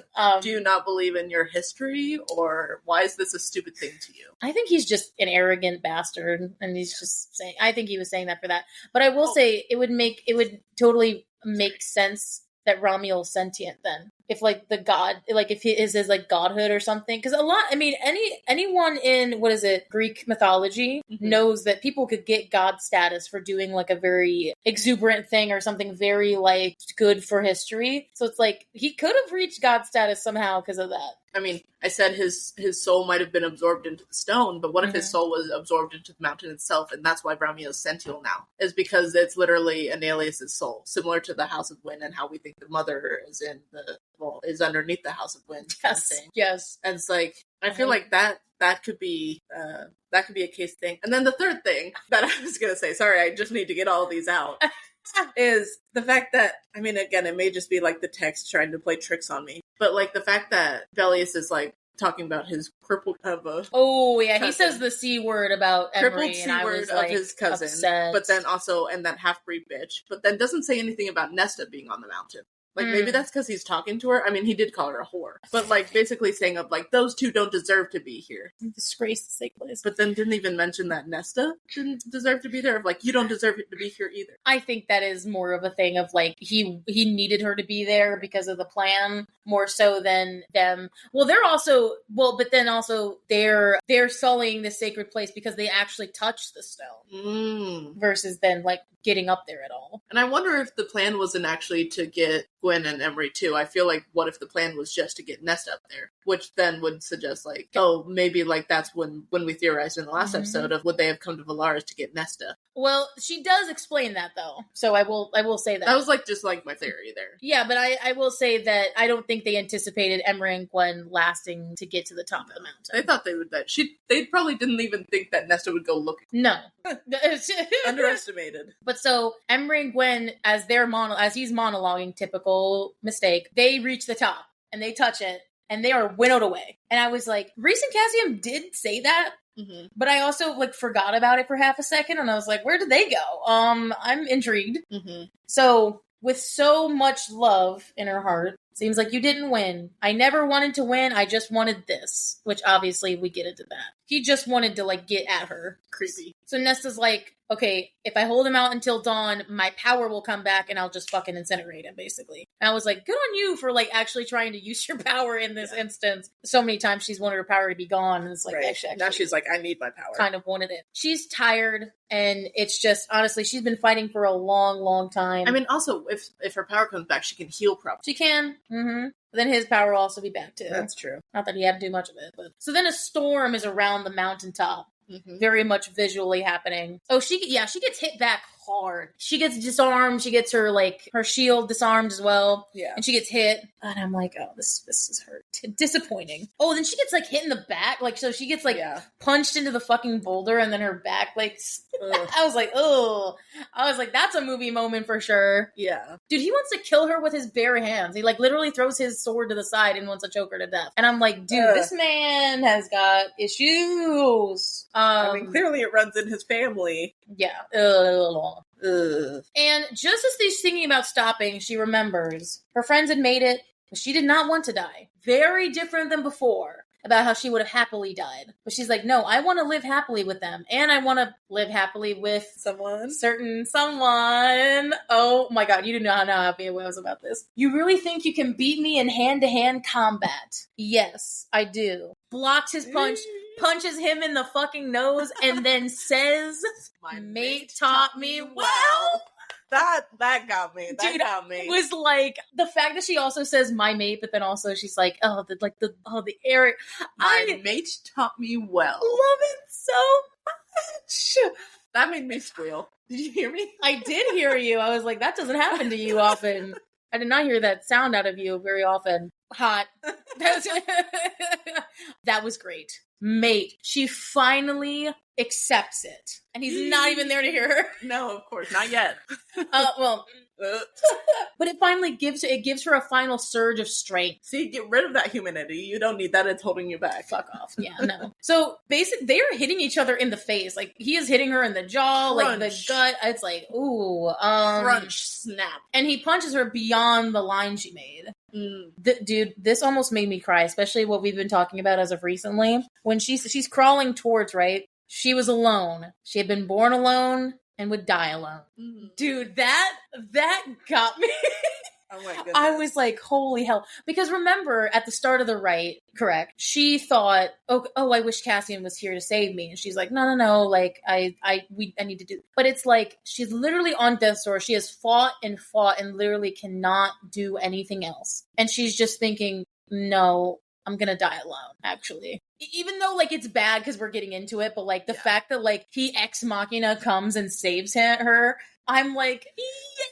Which, I will say, how does the power, the magic, the laws of the blood right, not actually apply to Braylon and Cassian interrupting when the blood right isn't over yet?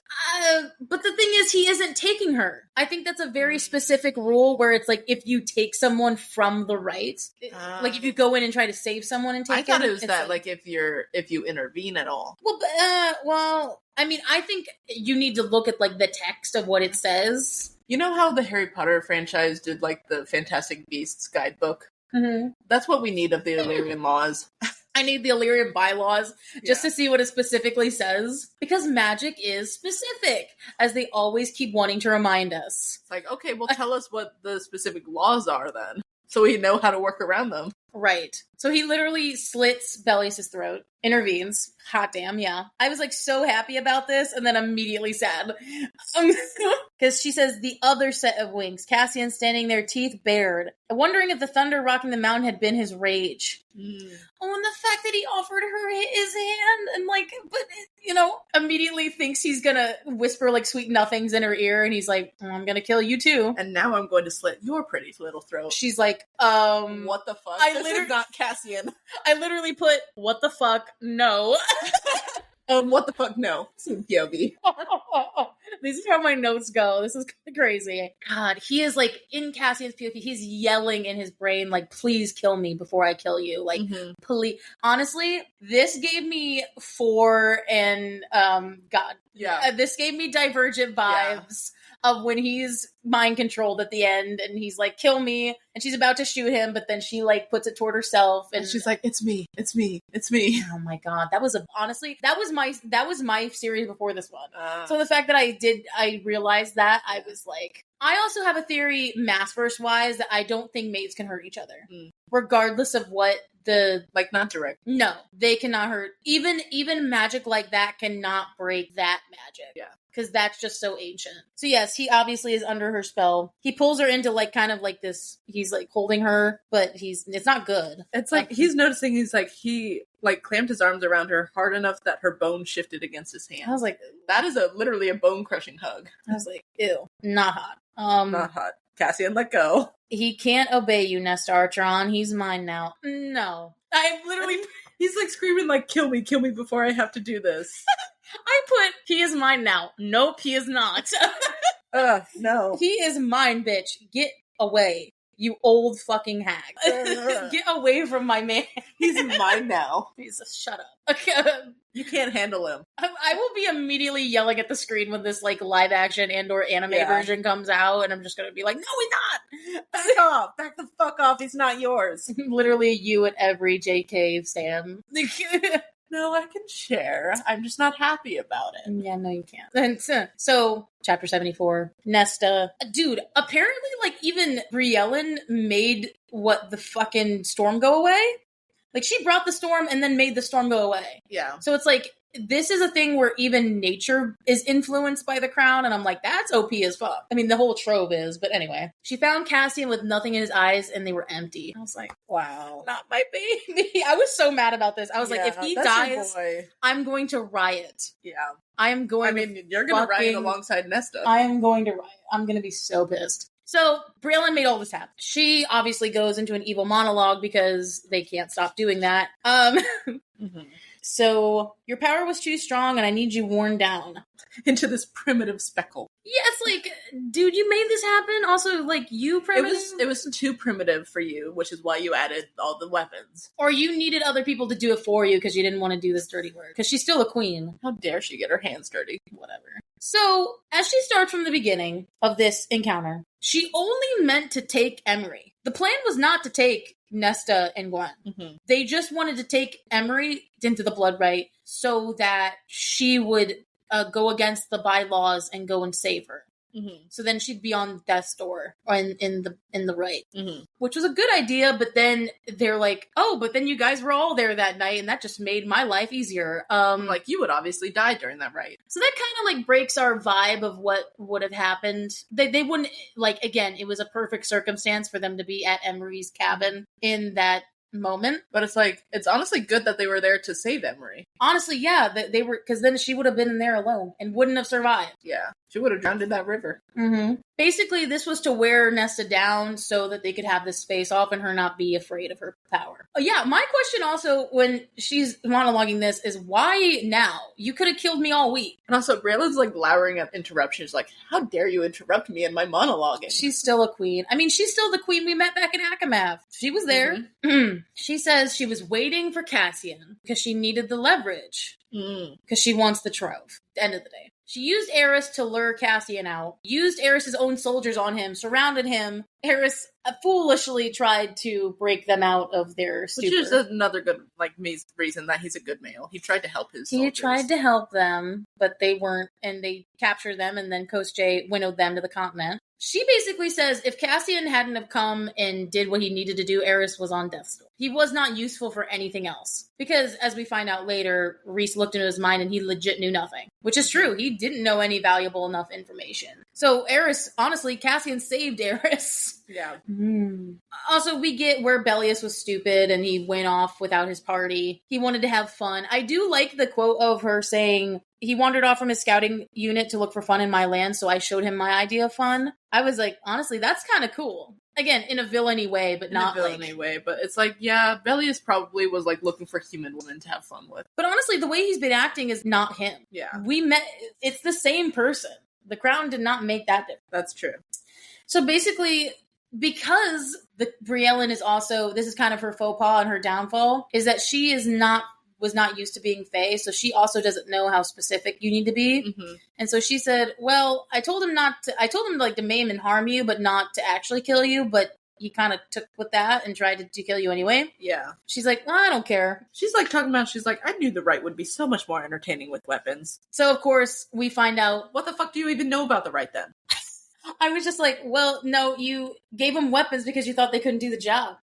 Yeah. So yes, that is confirmed as well, is that she gave them the webs. Ugh. And also the fact that she set up Nesta looking for the trove so that she didn't have to do it was very smart. Mm-hmm. Saying that she apparently, because what Briellen is saying here is that she put the message to Azrael down the grapevine that she was looking for the trove, when actually she just wanted Nesta to look for it for herself instead of having to do the work so that she could just take it later. Which is smart. Very villainy thing, but very smart. And she's like, I knew there was only one way you'd give the trove to me. Only one person Only who'd make you do it. One person you would give the trove up for.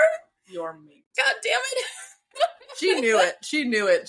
She knew from the Akamath, like the end when Cassian was like reaching for her. She's like, oh, they've got to be a thing. I knew one person could bring you here and make you give me the stuff. Person who she'd give it, but also she. Oh, that's right. It's like she knew it from the end of Akamath. I think she could tell. She's like, oh, this brute. Well, obviously she was in the room when like Cassian was cupping Nesta's face of like, I will protect you. Like he that was. It's He like, was. So it's like I think she was starting to pick up of, oh, they're like a couple. But then like once Faye, it's like, oh, it's got to be me. Mm-hmm. Or maybe Coach J told her. Probably. I mean, she probably also could know from her spies. Apparently. That's true. She's like, I don't. So again, Nesta tries to maneuver. She's like, I don't have the trove here. She's like, girl, just because whatever he put like a boundary around, you can summon him at any time. I will say it's funny how Raylan's like, what peace can I have now? And she's like waving a hand down at her crone body. Are you saying like old people can't have peace? I mean, I know that you're not like mentally that old, but well, yeah, because she didn't get what she wanted. Of course, she's not going to want peace because she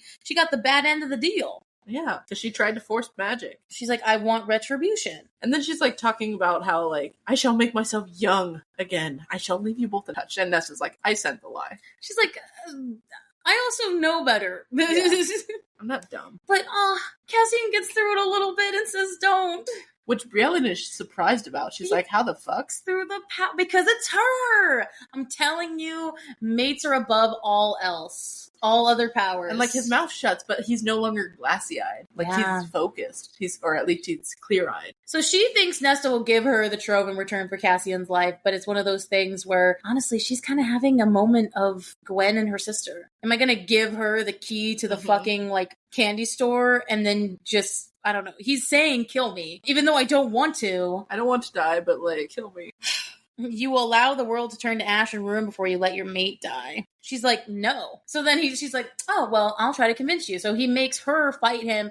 And again, that's that moment of the four thing where it's like, because they've been training up against each other, she knows how he operates. And so she can kind of maneuver him. But again, she just doesn't want to fight him. And he's like, specifically, it says panic and rage in his eyes. It's like, he's panicking of like, shit, I know I'm a good warrior. Fuck. And he doesn't want to hurt her at all. No. Oh, the fact that like when he's on top of her and like the arm at her, or what is it? The arm at her throat, once intimate, was like now gonna kill her. Once so intimate and loving, now the thing that would hold her here hurt her. It's the fact that she says it will destroy him to kill his own mate. Yeah. And I'm like, oh my god. Also, the fact that like she just subtly hints that there's other traitors in the court that she could just go to for like to get the. She's like, I don't need you. All I need is your blood. There are others in your court as delusional as you are, dude. Elaine, that hints traitor. I'm fucking telling you, Elaine. Delusional. You know, she wants to be human again. She's the only other person who could get it. Yeah. Because no one else would be able to break those wards. Yeah. And with Elaine being Lucian's mate, even though she doesn't talk about it now, and Lucian being Helian's son, she could go to Helian eventually and get Helian to unlock the... No, I think she could just summon the trove without it. Yeah, maybe. Or maybe because Nesta made the wards, though, she still has to learn how to undo them from Helian, though. Because even Nesta doesn't know how to undo them. I'm just saying, if she's like Nesta in the way that the wards don't even matter and she can summon them at will, like, it wouldn't really matter in that case. That's true. That would be a wild connection. Pleading fear and love shown in his eyes. From the instant they met, and she shows all the love on her face. Love she did not deserve. What is the value of the world compared to him? Oh. Nesta had loved Cassian since she first laid eyes on him, had loved him even when she did not want to, and even when she had been swallowed by despair and fear and hatred. He was good and brave and kind. Oh my god, she loved him. Yes, I am loving this. Nesta is willing to die for him. She's literally saying, you can kill me, I forgive you. And showing him her forgiveness, her unending, unbreakable love for him. Oh, and Cassian's like roaring. But so, and Briellen says kill, right? But she doesn't say who. That's true. She just says kill. So, He like in a very fit of strength, angles the dagger to himself. She freaks out, and he plunges the knife in his own chest, to his own heart. He chose to drive the knife into his own heart. Of his own free will. Against a gasping Briellen. Yeah. So it's like he is fighting her. Against the magic. Against the crown, which is like one of the most powerful items in the world. And so as Cassian's knife plunged to his chest, Nesta erupted with the force of the cauldron. Bro, I'm so happy it didn't actually like pierce him though, because it was plunging for his chest, but didn't actually. It didn't make it, but it was a fake out. But she was just like, oh my god, I'm seeing it towards his chest. Blow up. This is her. Honestly, this was a very circle this moment for the future. Yeah. I have thoughts about this. You know what I mean by that? The fact that she goes, sorry, in my notes, I go, bruh, nope. I was like, no. Bruh, nope. This was her redeeming moment of what would have happened if, like, this was, it was Cassian instead of the father. Yeah. In ACOWAR. Amryn predicted way back when they met the first time in ACOWAR, and she said, God, it's so cool. When you erupt, let it be known across worlds. Plural. There is a paragraph in here, and I want to say it verbatim, but there's nothing but love, nothing in her heart but love and hatred and fury. So she explodes. Now, this is very much that movie moment of looking at something is happening on the mountain, but like the whole world hears it. Here, I want you to hear it verbatim. The baying of her magic was a beast with no name. Avalanches cascaded down the cliffs and seas of glittering white. I don't think we've seen one, but that's definitely like another island or something. Or like, this is not on the same place. Trees bent and ruptured in the wake of the power that shattered from her. Distant seas drew back from their shores, then raced in waves toward them again. Glasses shook and shattered in Valaris. Books tumbled off the shelves in Helion's 1,000 libraries. And the remnants of a rundown cottage in the human lands crumbled into a pile of rubble. Wow, that's a lot. That's a really big effect. Dude, this was felt across worlds, man. This is... The fact that it said the glittering of white seas. When have we ever seen white seas? Well, it's not white seas. The white sand, whatever. It's the avalanches cascaded down the cliffs and seas of glittering white. So it's like, it's huge avalanches that are coming down cliffs. And it's like, this is wild. That's important. Note that. So then, circle that. I will say that I like thought that she didn't. Also, this gave me end of the first Harry Potter book. When he touches... Oh, yeah, Professor Quirrell, and Quirrell starts, like, turning to dust. This is literally what that is. Yeah. Except it's Nesta being... Because when I read this the first time, I, like, totally blanked out the fact that she was touching her. Because it's like, she leaps on her and touches her face. That's true. And she, like Liesl very much likes to tell me, she unages her.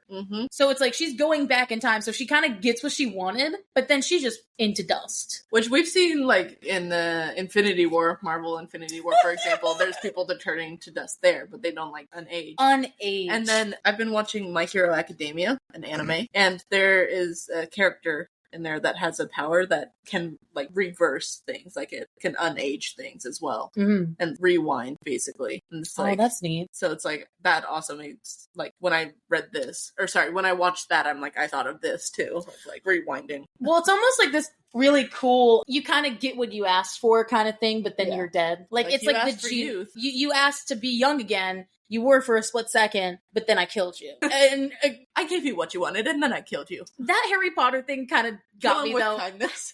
Or it's like, kill him with the power of love, or whatever the fuck Dumbledore said. Yeah. Isn't that what he said? He said that your mother's love, like, made him disintegrate. So. Thanks, Dumbledore, but, like, that's kind of bullshit. Dumbledore once said calmly. I hate you. That's in the fourth book, man. Did you put your name in the Goblet of Fire? Oh, God. Dumbledore said calmly. But I'm just saying, when she put her hands on her face, I was thinking of Quirrell blowing of, like, up. Yes. I totally thought that. And it's slowly crumbling underneath her hands.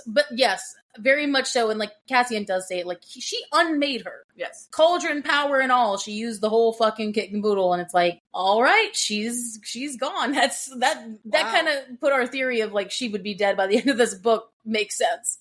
She needed to go. And I think the fact that when she was doing this, it says that the crown was glowing bright white. From her, yeah. But it's like, that's a lot of glowing. I wonder if something actually like was happening to the crown as well while she was doing this. Almost like it was hers, like, or it was like calls to like they always say. Maybe, like, but okay, maybe this is like off, but again, it's just a theory of like, you know how we talked about how the mask seemed very tainted because it was, in the bog.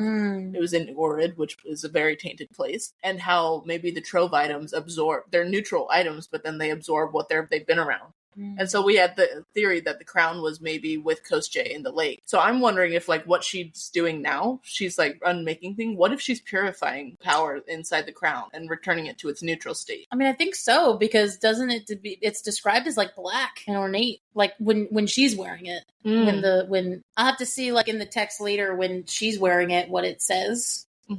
Because it's like, if they call it black and like spiky. So what if like... Well, it does say like the simple spikes of the golden crown. Oh, is it gold? Oh, yeah. I guess I just... So golden mask, golden crown, golden heart. But it's like dark gold. Or whatever. Like if it just feels dark, yeah. But no, I think you're right. I think it's definitely purifying it in a way. Like kill this tainted bitch and then you'll be fine. Also purify it of whatever Kostje's magic was in it or whatever happened in the lake to it.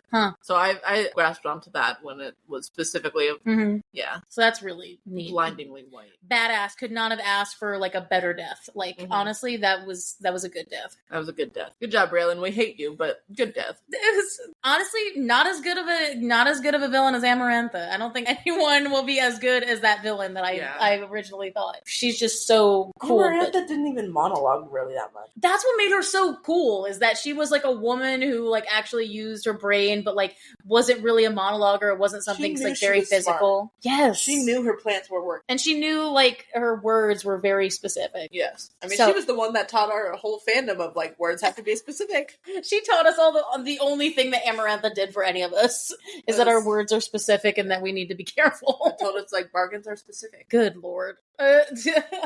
So, moving on to chapter 75, Nesta completely freaking out. I thought he stabbed himself. Yeah. I thought he was stabbed. If he actually made contact. Yes. So, at first she thinks Cassian's dead as she puts him over. She's freaking out. She's like sobbing while she's like runs back to him, like shoves him over, like, oh my God, you're dead. And she's just like... She thought she was too late. Yeah. I can understand that. Yeah, absolutely. I mean, she literally unmade a person because she thought that Cassian was dead. So she flips him over. The knife didn't even get to him yet. Unbloodied. It just lay beneath him, so he collapsed onto it. Well, not onto the blade. I figured I should lie low while you did that.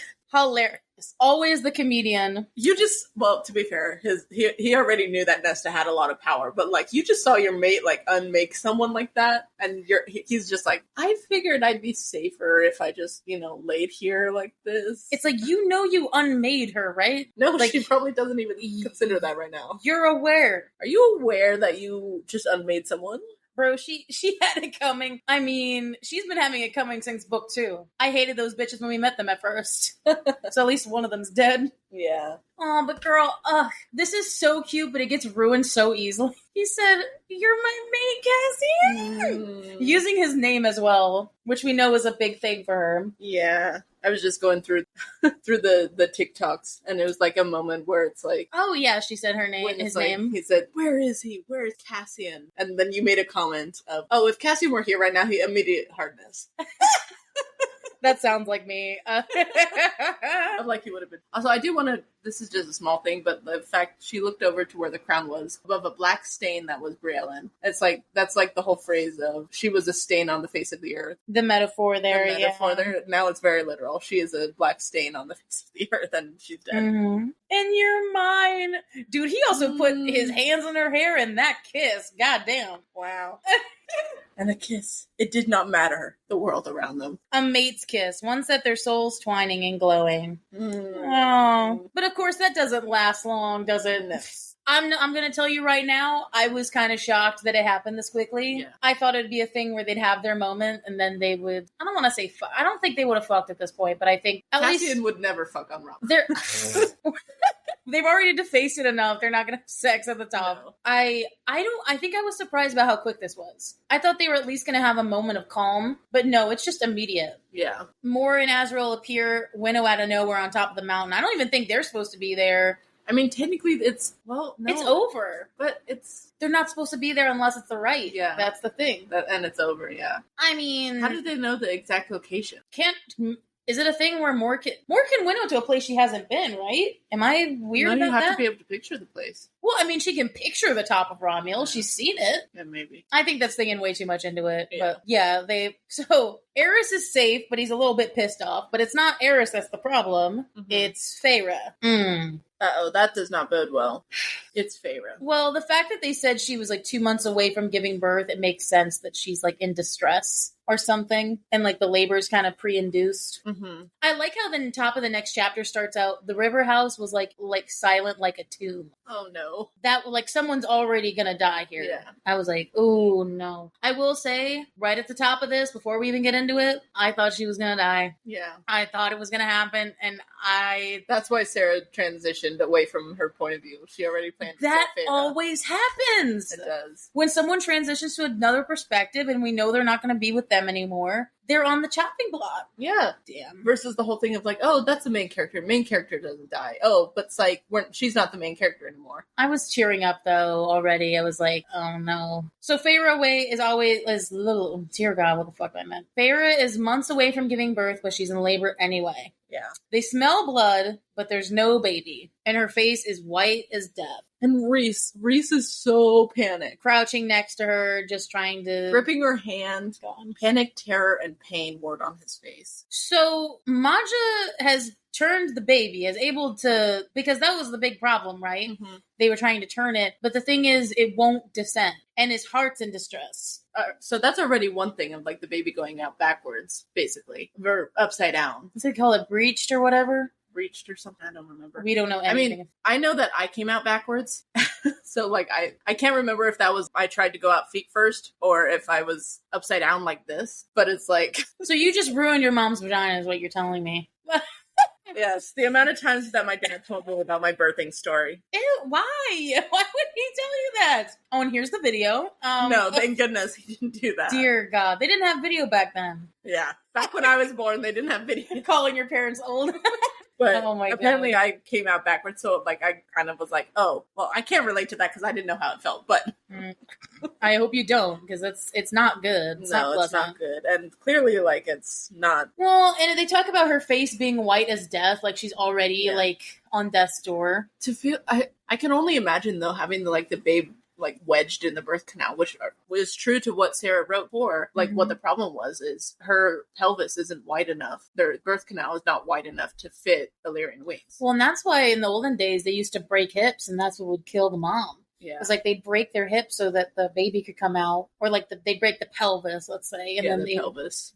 Before C-sections were a thing, that they used to break it. Yeah, because that was the only way out. Yeah, so they didn't know. And you know what? I'm gonna say right now. Okay, fandom, the SJM fandom. This is a fantasy book. Yes, magic exists, but they live in a place that does not have electricity, or they have running water and toilet. Because even in the ancient times, they had a sewer system, but I am not upset that they don't know how to C-section properly. They don't have the tools for it. What the fuck? This isn't a modern day text. Okay, magic can only do so much. I actually appreciate how this is an issue. I will say I don't agree with the fandom on it. I think that you're allowed to be upset about that, but magic has its limits. Magic, if magic could literally do anything, then there wouldn't be any stakes, as you like to say. There's no stakes. That's what I say all the time. What I'm saying here is that what they keep talking about is that the magic can't, she keeps bleeding, and the blood, they can't staunch the magic, or the blood can, oh my God. They can't staunch the blood. The magic cannot staunch the blood because it's coming out too quickly. Yeah.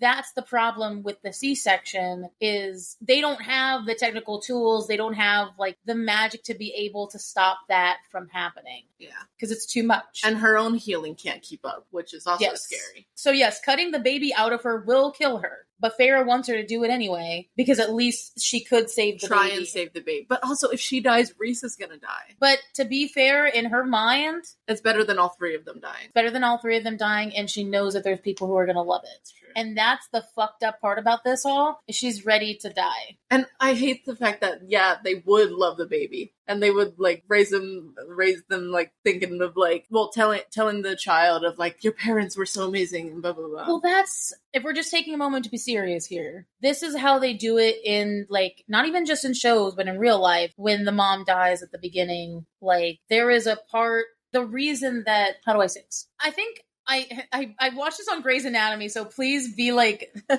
be careful with me in the comments. I'm pretty sure it is true that even if a mother dies, the baby still has like 7 minutes to live. Even if the mom dies, like the baby can still be like, there's a certain number of minutes that the baby can still survive if they cut him out and deliver him or whatever. I mean, because part of that, I mean, I haven't watched Grey's Anatomy, so which may be it's not the best, like, but like for men. And I'm not a doctor or a nurse or anything like that. Probably I'm not great at anatomy either. But what I do know is that when the mother's heart stops beating, like then the oxygen stops pumping into the umbilical cord into the baby. But I think what you're saying would probably make sense.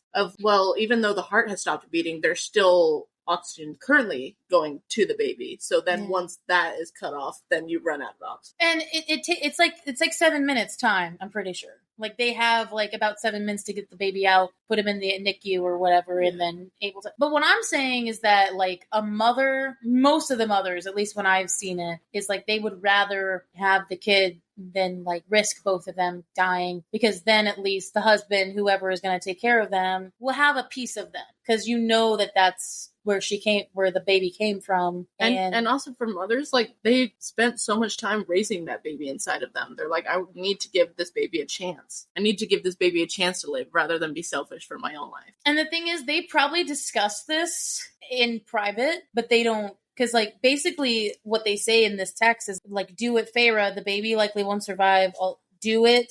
Feyre looked up at Rhys. We have to. He knows. They've had this conversation of, like, what do we do if, like, the worst happens? Mm-hmm. Just do it. Try. And the whole, like, do it, Feyre, her voice was that of the High Lady. No fear, only determination for the life of the babe within her. Well, but then Maj is also saying that if you try to cut him out, like, he's too weak. He's not. This is, like, 2 months before he should be born. I mean, which, honestly, there have been worse preemies. Right. But again, this isn't where they could be put in a hospital in a NICU. Yeah. They're not going to survive if they get premature birth. This is only like a month into the third trimester. Well, technically this is 10 months for Faye, but like crazy. So, of course, Elaine then, in a moment of solidarity, let's give her that, but if we're not ripping into her, is that Elaine does come up next to Nesta and takes her hand and goes to Feyre's other side, where Rhys isn't. And I do appreciate how it's like Elaine is praying to those forgotten Fae gods. And then Nesta bows her head too in prayer. What I do want to point out for this one is the fact that they said to foreign gods to their mother. Like, not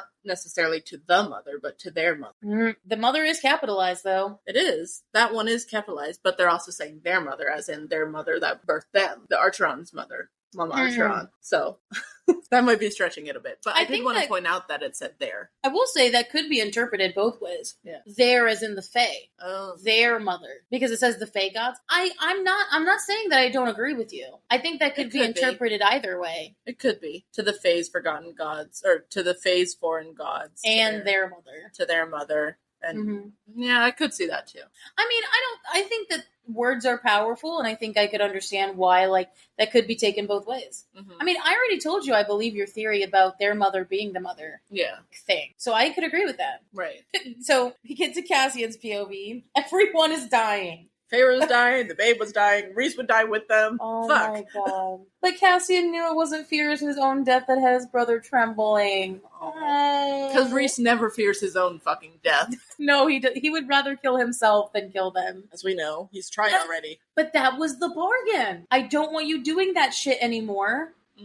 A bargain made for 2 lives and they're gonna lose 3. Yeah. I felt so bad. Maja was like getting the knife ready to cut her out.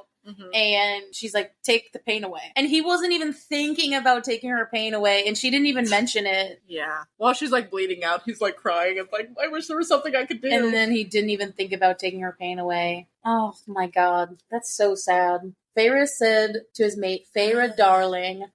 No goodbyes. No goodbyes, Rhys. That's the worst. But that's also kind of like, I believe in an afterlife, I'm gonna see you up there. So I'm gonna see you again. But also, like, no goodbyes, Reese. Well, she doesn't like goodbyes. There was no sound when the tiny winged babe emerged. No. I thought for sure, like, the babe was just dead. Dead, yeah. Of course, Feyre would put, like, a miscarriage scene in here and, like, fuck us over completely. Why? Because it's real, right? It is. And it sticks with the whole thing of, like, well, this could be very dangerous for the baby. It's like, yeah, clearly. So Moore does take the babe in her hands, but Reese is crying. Tears begin pounding down Moore's face. And then Maja swore and Reese began screaming. Yet no force in the world could stop it. She is literally about to die. She's taking her last breath here. And also Reese screaming, probably the mix of losing his mate and then also probably feeling a bunch of pain. Well, he feels the mating bond severing, breaking. Whatever it is. And then diminishing pain from the bargain as well. Of like bargain of when you die, I die. Well, because he probably also feels his own death. Mm-hmm. Ooh, this gave me goosebumps out the wazoo. Yeah. The world slowed and went cold. There was Rhysand screaming as if his soul was being shredded. It probably was. But death hovered nearby. Nesta felt it. A shadow. More permanent than any of it. Like, she sees death. Mm-hmm. She sees it and feels it. Yeah. Elaine stopped. Nesta stood in the midst of the death swirling around, and there was nothing to be done as Feyre's breath thinned. Feyre, who had gone into the woods for them, who had saved them so many times. God. Calling back to the very first book. Because she would do anything for them. She closed her eyes and opened that place in her soul that had torn free on Romeo. My God. Bad ass. I also like how we're seeing this in Cassian's POV when it happens. Very quick back and forth here. But yes, he should let Rhys go. Azriel and Cassian are holding Rhys back. They're like hauling him away from the bed. Yes. Which is like, no, if they're dying, let them be together. Yes. But then gold light flickered on the other side, and Amren gasps. Amren was surprised? Uh-oh. And Cassian's heart curdled in horror. She wore the mask, put the crown on her head, and she has the harp. So what Briellen said about her being able to break through those wards no problem and just get it get the trove whenever she wants is true. And also, she's using all 3 trove items at the same time. Which they said even having one would drive you insane. Or you would never be able to take the mask off or never be able to take the crown off. I wonder if Briellen wasn't allowed to take it off. Maybe. She put it on and then she couldn't take it off. Until she died. Yeah. Mm. But now she has all of fucking 3. No one had ever wielded all 3 and lived. It's the power. I do appreciate Nesta's eyes blaze with silver fire beyond the mask. So basically what he said is that looked out was neither human nor human nor fae. Like, she literally is death right now. Nor anything that walked the lands of this world. Bad ass. Yes. So cool. As Feyre is taking her last final breath, Nesta plucks the 26th string. Although I will say, like, with Rhys, like, surging for her, stay away from her kind of vibe. Yeah. But then Nesta holds up a hand and Rhys freezes. It's like, did the crown, like, ensnare him of, like, stay back? Or was it just the death behind her eyes? I will say, though, I think she did use it on him. Yeah. I think so. Of, like, stay back. Yeah, I wholly agree. Because it was like the way it said. Mm-hmm. Because also he said, as still as Cassian had gone under the crown's control. Yeah. That's literally him saying that it was. Yeah. Dude, the 26th string, I did not think that was going to come back. I mean, I knew when she talked about the harp that it would make sense, but I didn't think we'd see that now. No. I thought that would be something down the line later we would see, and then she crossed worlds or some bullshit, and it's like, no, she literally stopped time. She did that to save her sister. The string could stop time. Dude, Lanthus told her, man. Yeah. Lanthus said that even death bowed to the final string. Clearly what was happening here. Oh, but it's also the fact that she's using everything. Mm-hmm. She's also holding death back with the mask because she can control death. Right. So it's like 2 things happening at the same time. Pausing time and then holding death back and then using the crown to stop anyone from interrupting her. Mm-hmm. Like, she's not only like wearing them and holding them all at the same time, she's using them all succinct together. In the beginning and in the end, there was darkness and nothing more. It's interesting that she hears it again. Yeah. As it had warned her in Urid's darkness, a lovely, kind female voice, which had been waiting for her all this time. Dude, the fact that this whole scene is just us knowing that the mother is actually real and talking to her, that the whole time in Urid and all these moments before where she heard a female voice, it was her, is wild.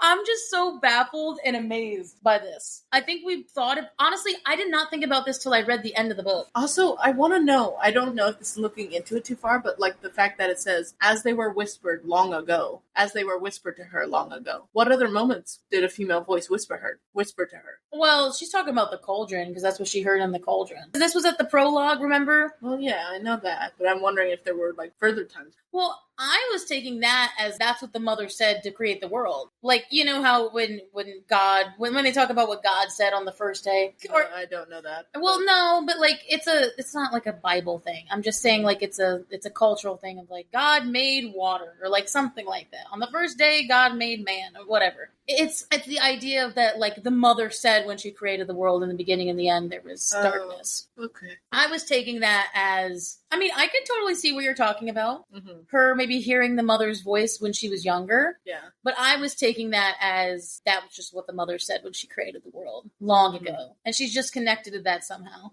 So yeah, they're all in tableau form. They're all frozen. Yeah. It's like mannequin challenge.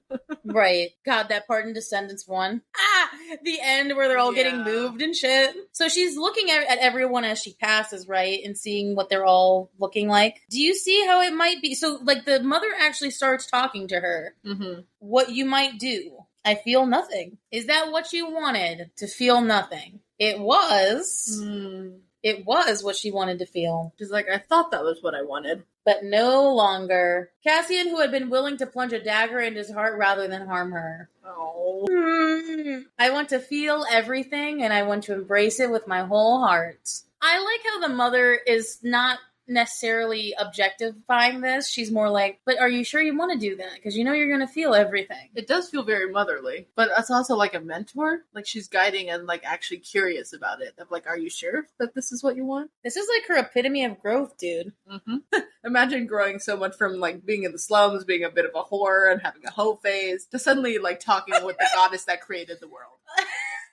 Honestly, Nesta's badass. I'll give her that. Sure. We need those things in order to appreciate the good. Yeah, dude, I like what she says here about how some days are going to be worse than others. That's like what Moore said. Don't let the hard days win. Mm-hmm. It's just another way of saying it. It's like, there are going to be hard days, but like, to experience life, you got to have them all, or like, the good moments aren't going to like, because if life was all just good, it would be, I don't know, you wouldn't learn anything. Also, I just appreciate the fact that Nesta is still mind-stilling. She's like, she took a breath to ponder it and then stilled her mind once more before answering. It's like, even though she has all of these powerful things, she's talking with the goddess and then like all this, but she still takes that moment to mind still and then gets her answer. So live, Nesta Archeron. So live, Nesta Archeron. Oh, dude, her sister's limp hand. She's like dead. She's actually dead right now. That's crazy. Stroking Favor's cold hand. Limp hand. You loved me when no one else would. You never stopped, even when I didn't deserve it. You loved me and fought for me, and I love you, Feyre. She has never said that to anyone else. Even before Cassian. She hasn't said it to Cassian at all. She wanted to give her I love you to Feyre first. And she didn't just say it once. She said it 3 times. I love you, Feyre. I love you. I love you. Oh. Dude. So she feels the time starting to start up again, but she doesn't know how to use her powers. Right. She doesn't know how to save her. So here's like the thing where she asked the universe to help her. Yeah. Like, if you teach me how to use it, then I'll give it back. If you show me how to save her, I will give. You can have it back. I will give it back. I promise. Just save her. Please save my sister. The world paused. The worlds beyond their own paused. Bro, I'm fucking telling you. I have so many moments where I could say that, like, because this happened in this part of Throne of Glass or Crescent City, I'm feeling like that's what that is. But she's doing a good faith thing here. She's not saying just Feyre. She's saying Feyre, Rhys, and the baby. Good on you for making it clear. How to save them, specifically. Rhys. I love she put Rhys hand. Her brother. Yes! Finally! That's what he was, wasn't he? Her brother who had offered her kindness. Well, to be fair, even if he did do it for Feyre, love only goes so far. He saw so much of himself in her, I think, that, like, he wanted her to be better. Yeah. Because he wanted himself to be better. The baby, her nephew. That's wild to think about. It's the fact that she has, like, they have a nephew. Yeah. So I actually misread this the first time. I thought time didn't start up yet, but as time does start up, It does. then the cauldron. See, here's where it kind of gets wonky. It's like, who's touching her? Right. The mother or the cauldron? Because she makes a deal with the cauldron. It's not the mother she makes a deal with. Yeah. Because she's giving her power back to the cauldron, not it. I think for me, I think the invisible hand that brushed her cheek is the cauldron, though. Because with the mother, it's always been like a warm touch or a warm hand, versus this is just a soft, invisible hand. It's totally the cauldron, yeah. So this one is the cauldron. So basically, she has death inside her. She has the mother and cauldron watching over her. What the fuck? She's honestly, it's probably been following her this whole time. Probably. I would assume so. Yeah, so Cassian's perspective, they all reanimate. Mm-hmm. Rhys is about to lunge for Feyre.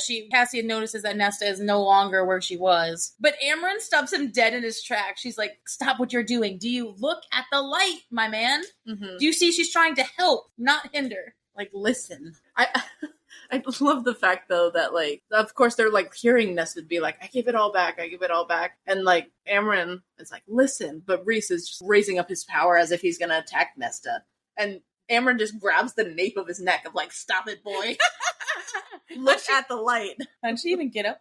Right. How does she reach up there? I don't know. Well, probably he's lunging forward. He was leaned down, I think. Well, I think what's interesting is that Cassian says that she's no longer cold. Mm-hmm. The person who... I'm saying she was possessed. The mother possessed her for a moment. It had to have been. And then now she's Nesta again. Yeah. And so there's no more coldness in her stare. Like, it's warm. Mm-hmm. And yes, like Liesl said, just Nesta keeps saying, I give it all back. No one moved. Feyre starts glowing. Which is kind of cool. Like, I can imagine Nesta is, like, glowing with this light and then literally watching it flow down Nesta's arms into Feyre. Like, that's a cool visual. Mm-hmm. Now, here's the thing. Tendrils of light go from Nesta to Feyre to the baby. Mm-hmm. It doesn't go to Elaine, and now this is a whole thing about later, is that people said the sisters, but it says between the sisters, not between all of them. Right. It only specifies them two. Mm-hmm. So that will be brought up later. But yes, we will bring that up in there. Just want to let everyone know that that's specified. Mm-hmm. So Feyre starts glowing. The light comes back into her skin. The mask and the crown just fall off of her. Yeah, like she used them up. The baby starts crying. Which, that is like something that I've heard is such an amazing thing. If the baby comes out quiet, the first cry is what you want to hear. Well, yeah, you want it to be because that's when it's finally taken its first breath of, like, real air. Literally the most uncomfortable thing that baby has ever felt, because it has never felt anything outside the mother's womb before. Mm-hmm. So hearing that cry means, oh, it's alive. It's feeling. It's alive, yeah. So now, important to bring up, though, the light explodes. As it faded, dark ink splashed upon Nesta's back, visible through her half-shredded shirt as if it was a wave crashing upon the shore. A bargain with the cauldron itself. Wow. So not only does she make a bargain... Well, this is interesting, though. Because a bargain, as we've seen a bargain, there's normally something else attached to it. There's, like, it will go away eventually. Like Nesta making the bargain with Cassian about, you owe me a favor at some point later down the line. Or even Feyre and Rhys's, like, if we die together. Why is this one having a tattoo when there's supposedly nothing after this? You know what I mean? I mean, yes, but at the same time, I feel like that's kind of the same case of, like, Feyre and Bryaxis, for example. I mean, for Bryaxis, it was build a window in the library. I mean, I guess maybe they haven't done that yet, but build a window in the library and send me company and stuff, and I'll help you in the war. Well, that's exactly right, though. There was something else that she has to do that she hasn't fulfilled yet. She hasn't made the window. She hasn't brought him people. It's unfulfilled. So there is something to fulfill. Why is this one? What is there to fulfill? That's the open-ended thing here. Does she still have the tattoo from the bone carver, though? No, because he's dead. I thought she still had the back tattoo. No, it dissipated because he died. Well, yeah, obviously I know he died. But no, that's what it says in the text. It says that her back tattoo dissipated, like she felt like something going away. It's the thing where, what is it about this one what is there to fulfill that isn't fulfilled? What if it's what the mother said of, like, so live Nesta Archeron? That's what I'm saying. I was like, is it more metaphorical? Like, okay, we did this so you can live, but that also was with the mother, not the cauldron. So what is this deal with the cauldron that makes it so she has the tattoo still? What is there something that we're missing about this? Because we're in Cassian's perspective right now. Was it because Nesta said, I give it back, I give it all back, but then this luminescent hand seemed to keep some of the power inside Nesta? I mean, yeah, that definitely could be it. Because the mother, that's also implying that the mother let her have some of the magic. Right. Even though the bargain was with her to give it all back. So until she gives all of her magic back, they still have a bargain. That's still I mean, that could be it, yeah. I will say that I do think that there's something else that is not mentioned. Because again, we're in Cassian's perspective and don't hear what else she says to it. Because she could have said something else in her mind to it, but like, we don't know it. Right. But that's what I was thinking when I read this again, because I was like, all of the other bargains were something that had something in the future attached to it. Why is it this one is different than that? You know what I mean? But yes, the light does not leave her, so she is left some kernel of magic. Feyre opens her eyes. I love you too. Oh. And then it proceeds to jump her with a hug. Ow. Yeah, but not only did she save the boy, but like the boy is now fully healed. Fully grown now. That was a good bargain. Yeah. With hair and like actually like got some meat on him rather than just wimpy, like scrawny, half-grown fetus. Mm-hmm. I do love how like they're all sitting there just happy Feyre's alive. Maj is just underneath the cloth being like, wow, it looks like you have an Illyrian's anatomy now. It's like no one's listening to her. I think it's so comical that Maj just says, like, what the fuck? You have an Illyrian anatomy now. I didn't know better. I'd say you developed Illyrian's anatomy. Which we get into the next one. She said, but no one was listening. Yeah, no. And they're like, it's so great when you see, like, a father and mother looking at their new kid. Yeah. Mom just like, let him feed. And Feyre's like, oh, right, feeding. Pull the titty out. It was probably already out. But, you know. Ooh, this moment, dude, I was so happy about. Yes, I love this. Rhys falling to his knees before Nesta. Which we know what that means. There was only one person he would kneel for, and it's someone that saved his mate. Yes. He only would kneel for his crown. But it was so sweet what she did in turn. He was like pressing his lips against her fingers of thank you, you know, bowing his head and stuff. And she like cups his face. She cups his face, and then she's just like, no, none of this. And then she drops to her own knees and hugs him. Mm-hmm. I know, it's so sweet. It's wholesome. I will say, though, it's not wholesome, but what I remembered, what Whip made me think of was the 50 Shades of Grey thing. But it was, there's a moment in 50 Shades where he says, he like gets down on his knees in front of her, and then she gets down on his level. It's like a metaphorical moment. It ruined, so I was like, initially, this is so sweet, and I had such a good time, and I was like, thank God they're finally kind of, you know, forgiving each other. It's kind of like a tit for tat, you know, I was so terrible to you, but now it's like, okay. I've made it all up by saving your mate's life. Yeah, you saved Feyre, so I can't really be mad at you now. But that did remind me of the 50 Shades of Grey. If you know what I'm talking about, please let me know, because there was a moment in the second movie where that happened. So just want to let everyone know that. So then, of course, we move into chapter 78. Dude, Emery and Gwen just drinking tea at the River House. I was like, fuck, what are you guys here for? Wait, is this their first time at the River House? It is their first time at the River House. They've never been. Just how they just get teleported there, and they're like, the fuck? Did we not get a break or something? Well, it was like, obviously, they do get teleported there after the rite. Yeah. But at first, like, I'm never gonna forgive you. Well, I forgive you now. It was short-lived. Yeah. It's like, I should never forgive you, actually. And yep, they won the whole damn thing. They did. The two of them did. Well, technically not the two, but, you know, not that. She technically isn't Corinthian, technically, because she didn't touch the top of it. I think you're actually given powers if you touch it. You're given, like, an extra boost of power or something. That's what I think, but... So Nesta is technically Aristian, even though, like, she is basically Corinthian. It's just... It was rigged. It was. She should. I remember Dad actually did get mad at me when he's just like, she's Corinthian. I mean, he butchered the name, but, like, He was like, she's... whatever, like, it was rigged, you know, like, but he actually got mad. He's like, she should be technical. She won to. She should, but in a way, I kind of like that she's not. She chose not to win. Right, and she's already super powerful, even with her magic now gone. Like, she has all of this training and stuff. So it's almost like, honestly, the main character not, like, getting the final goal, that's a good twist. Because she sacrificed herself for them to win. Yeah. It was like her ultimate selfishness whatever thought. Selflessness. Hold on, what'd you say again? Selflessness, thank God. Because she's been so selfish this whole time. Yeah. Seemingly to most people. And like this is her final act for them. Mm-hmm. So also the stone also not only teleported them but healed them. Fully. Yes. To the river house. I do appreciate how, like, it's like, okay, then the stone knew where they needed to be, because they knew where she was going to end up. Mm-hmm. Nesta was going to end up. That's kind of wild. Nesta, like, semi just saying that she's just going to threaten to use the trove at any point now was kind of terrifying. She just said it so casually, like, they so much just thought about doing so. Nesta would pay them a little visit with a mask, a harp, and like, scare the shit out of anyone. Basically, what Nesta was asking is if her family's going to be upset that Bellius is dead, and, like, it's like, no, dude, no. This thing is a kill or be killed. Yeah. He killed being a warrior. That's all they need to know. Yeah, they don't need to know that he was killed by a once human queen.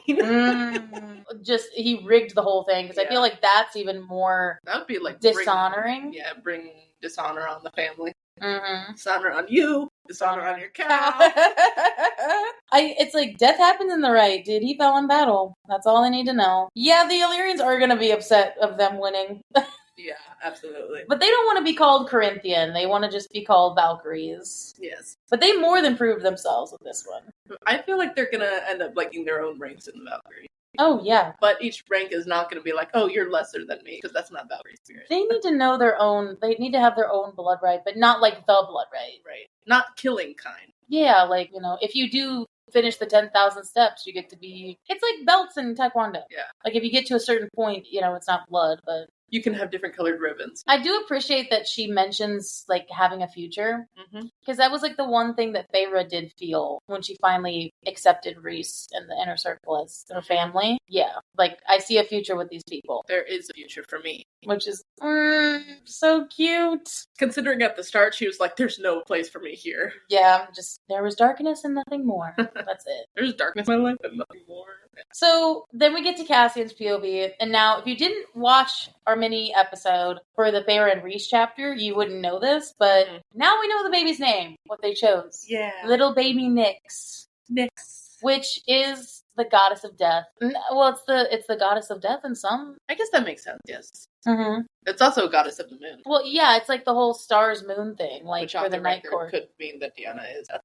I'm just saying that it's a pretty name. It is. And, like, I typically associate Nyx with, goddess, right? Mm-hmm. But then being with a boy's name. Yes. That's interesting. Dark hair, blue eyes. You're kryptonite.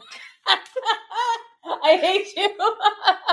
Just wait till he grows up and looks like his daddy. Oh my god, dude, he's gonna be a whore. A heartthrob.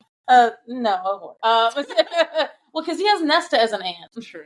And Amren. Oh yeah. I will say I'm in fucking love that he has like these cute, just Cassian looking at his cute little baby wings, like. I know. And he's like, I didn't realize how fragile these things were. When they were young, yeah. And also, I do like the just anatomy. The babies don't have the hook on the claws yet. Mm-mm. So it's like just rounded and smooth. Well, because they can't use the wings yet because they can't support them. Mm-hmm. Mm-hmm. Yeah, it's like, those pretty eyes will be to blame for sure. God damn. Absolutely.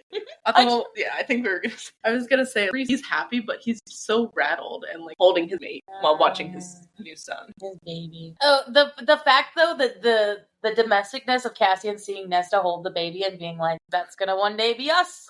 In her torn, bloody, and stained clothes. Yeah, so she didn't change at all. Sorry, stolen clothes. Mm-hmm. Oh, dude.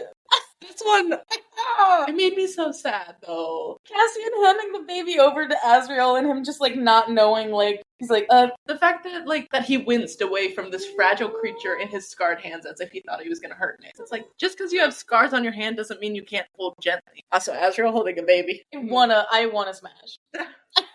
Like, no, not the baby in his hands, but it's like, okay, as soon as you put that baby down, bedroom. Yes. We're gonna go make our own. That's crazy. Seeing like a big man hold like a small little bundle of joy. It's like men with animals. Men with like baby animals or something. Like, I've seen fan arts of, like, obviously Cass and Az holding Nyx. Mm-hmm. But the ones where Azriel is holding Nyx, that's somehow they capture perfectly how, like, nervous he is about it. He's like, should I be doing this? Like, because remember back in Frost and Starlight, he said that he didn't know, like, when they asked about if they'd have children. Well, it doesn't matter what I want. It doesn't matter what I want. Emo. Bro. So Nesta kind of gives Cassian the wife look and takes her outside. I do appreciate how he does know what happened during the rite, but somewhat. He appreciates that there's some things he's not going to know that only is between them, which is very, I mean, he gets that because he gets that with his boys too. Right. Although I am really curious about what Nesta's short and dirty version of it was. Of how she said it. Of like, yeah, so I woke up in a pile of Valyrians in just my nightgown and there were weapons and I killed a guy within the first 5 minutes. He does not know about Balthazar. No. Absolutely. They probably... What? Yeah, no. That was not... He didn't need to talk about it. Is your magic power truly gone? So she tells him that the cauldron... I gave it back to the cauldron in exchange for the knowledge of how to save them, but little remains. Like, someone stopped the cauldron from taking all of it. Something else, someone else. The only being who would see the sacrifice Nesta had made and give a little back. The mother. Dude, this made me have a heart attack when she said it. It's like, I made some changes to myself. He's like, so what'd you do? I changed our anatomy. She literally placed a hand on her own abdomen of like, I made it so this will never happen again. And he's like, you're ready for a baby? Fuck no. You want a baby now? No. She's like, God's no. So she changed Feyre and... Well, because the cauldron changed Feyre's anatomy, so then she changed her own. That's what that light did, to change her own self. It's like mirrored it. But, as you brought up earlier... Elaine did not get a tendril to her. So that means she is not going to be with Azrael. That's 100% true. Yeah, she doesn't have the anatomy for it. She's not going to have an Illyrian baby. Yeah, so therefore she cannot be with Azrael. I mean, and some people could argue, like, they could not have a kid, but it's Elaine, the motherly figure of them all, who, like, wants, like, 10 children, like a white picket fence and bullshit. She's gonna want children. There's no way. So you should go for the one that has fertile in his blood. Dude, in Lucian, of course, because he had, like, 7 brothers. You know how many kids she's gonna have? So many. It seems Lady of Autumn's blood is very fertile. Well, and that's why he chose her. She had so much power and... fertility. Yeah. Gross. Was barren. But Lucian could still have that, you know? He still have that fire. I will say that with the helium blood in him. Oh, yeah. Especially. He's got the fertility from his mother and the whoring from his father. Yeah. I do appreciate, though, that he's like, wait, are you ready? Because, like, he's ready. In a weird way, he is. And she's like, no. I will be drinking that damn contraceptive tea for a while yet. Mm-hmm. But for when the time is right, I made the adjustments. It's like, so she does plan to have a child with him, eventually. Yay! Dude. I hope it's a girl, because Cassian would be such a girl dad. He would! Beautiful. And also, then it would be Cassian's daughter playing with Vaesan's son. Yep. Cute. She would be scary as shit. Oh, absolutely. I'm just their kid. Yeah. Don't compare yourself to, like, Nesta Paramore. You're just Cassian's daughter. Yeah. I don't want to rule the world. What do you want? You. Oh. You had me from the moment you met me. God damn. Yeah. That's so sweet. And it's so true, too. Because we saw it. We saw it all the way back. I'm so proud of myself that when I read this the first time that I completely saw it. I was like... We saw it all the way back. That just makes me think of what the Akabab boys said, where in there, when they got to that point where they were like, Patrick said something about, they're gonna fuck later. Right. Yes. Everyone can see it. Even the straight men can see it. Yes. It's crazy.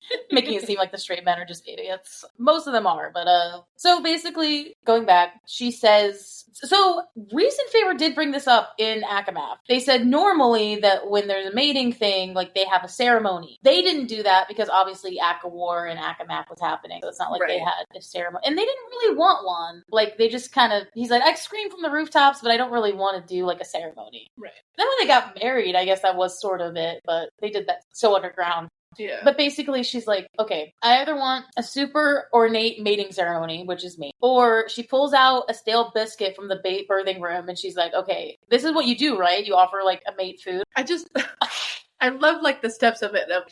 I can imagine she's, like, sprawled all over him, like, hugging on him and being like, I want a disgustingly ornate mating ceremony. And he's like, really? Why? And then she's just like, well, your other option, here, have a stale biscuit. And he's like, these are my options? It's like, I guess what, because he said he didn't want to be made fun of by the Illyrians for having, like, a frilly ceremony. Yeah. Who fucking cares what the Illyrians think, my man?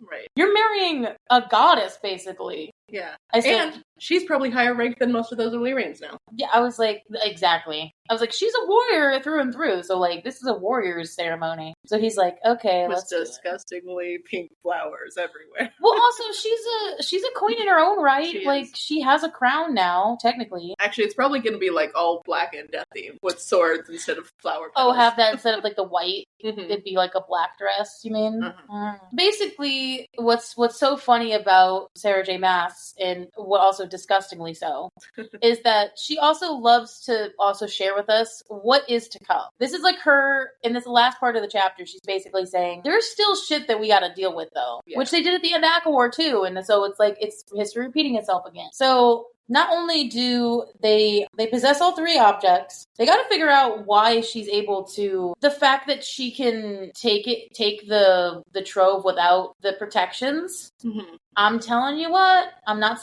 going into it right now. I'm betting Elaine can do the same thing. She just hasn't figured it out yet. She hasn't tried it. She could do the same thing. I bet money on it. Because that's, why would they make that a problem? If Nesta can just get the stuff, then why does that matter? Right. If it's her doing it. And of course, like, they're gonna think that Nesta's the only one who can do it, and so it's like, well, Nesta doesn't have them, so therefore they're safely locked away, which then leads to Elaine taking them and no one knows. Mm-hmm. That's gonna be a shit show. They also got Nesta's relationship with the mother. What is that? Mm-hmm. They got Kosetchi. They got Baron still in this ever-looming war that they still haven't stopped, that still is trying to happen. But that's for later. Later. That's it. Bye. Now they're kissing in public, happy. I love you. She's just in that kind of mood right now. Those are big words coming from her. Yes. I will say that sometimes when I've talked to you before about saying I love you, I say I love you to my friends a lot, but when it's someone that I like, again, I haven't been in love. When I felt like I have, I like to say it as like, I'm in love. Because for her, she doesn't say love at all normally. Right. So her saying I love you is a big deal. But for me, saying the other way of I'm in love with you. I'm in love with you is more big to me. I guess that makes sense. I think for me, it's more of a subtle difference because I don't say I love you as much as you do. Mm-hmm. Even amongst friends. But when I do say it, I just say it shorthand of love you. So I think it would be a big deal if I said I love you. More so. Because it's like, I do say that occasionally, but I definitely don't say it as much of like a quick as like love you. Right. So I think if there was like, if I said to someone I love you, that's like bigger. Yeah, it is. So there are people in the fandom who, because Cassian didn't say it back, there's some speculation about that. I don't know. I think that that's semantics. Literally, we've been in Cassian's mind. We know how he feels about her. Because he's shown it in more ways than one. I mean, if we look back, has Rhys has said I love you to Feyre, hasn't he? I'm assuming, right? I think so. But I don't think they say it that often. They show it. It's more, yeah. So, like, I don't really feel weird about that. Their way of saying it is you're mine. And he I'm said yours. that. Yeah, So, that's true. He did. He doesn't need And she said that to him, too. He doesn't need to say it because he's shown it in a lot of ways. So I don't know. I understand what the fandom's saying with that, but I also... Also, it seems like I love you is more of a human thing. It is, yeah. Versus, you're mine, I'm yours, that kind It's of like, thing. nope, it's like, that encapsulates a lot more. But yes. Anyway, chapter 79. I love this chapter, honestly. I didn't expect it. Mm-hmm. But I appreciated it. Cassian goes to check on Eris in the Hewn City. I love how he's still here. Mm-hmm. Like, he should have to be honest, he did go home. He came back. I misread this the first time. Oh, did he? Yes, he did. Because it says Baron tortured him for information when he got back. And then he came back. Because of what happened. I misread it at first. I thought he was just there still. But no, he left and then came back. Oh, I see. Mm-hmm. I misread it the first time. He's just in a suite in the Hewn City. So Baron now. So again, I also mind fucked you because you also thought he was still there. I thought he was still there the whole time. No. But I misread that the first time, so it's fine. So basically, whatever Azriel did, I think Azriel did bring him back to the Hewn City, but Eris did go back to the Autumn Court. Baron knows that the Night Court assisted in his rescue, but they don't know like the extent of it. Because he does say that, like, turns out he didn't know much. Mix lies and truth, General. Didn't those warrior brutes teach you how to withstand an enemy's torture? Yikes. With that, just that sentence. An enemy's torture. Baron is his enemy. Yes. There it is. Yes. A mix of lies and truth. That is so real. Yeah. The best lies come with a mix of truth. So he didn't tell them about, like, what happened to him necessarily, but he knows that the night court helped him. Which doesn't mean anything to Baron at all. There's so much going on there. We knew that he was being abused, but tortured is, like, a complete other thing. Because, like, it shows, like, what he's, like, branded or whatever. Yeah. Or that he's been hurt, and you can't see it. He believed my stories about the Shadow Singer's spies informing him that a valuable asset had been kidnapped by Brielle. So basically what he told Baron was that, like, a valuable asset was taken. Not him. Not knowing. Of, like, that's what the Night Court had heard. The Night Court had heard that valuable. But instead, supposedly found Eris in their place and were disgusted to find him there. Yeah.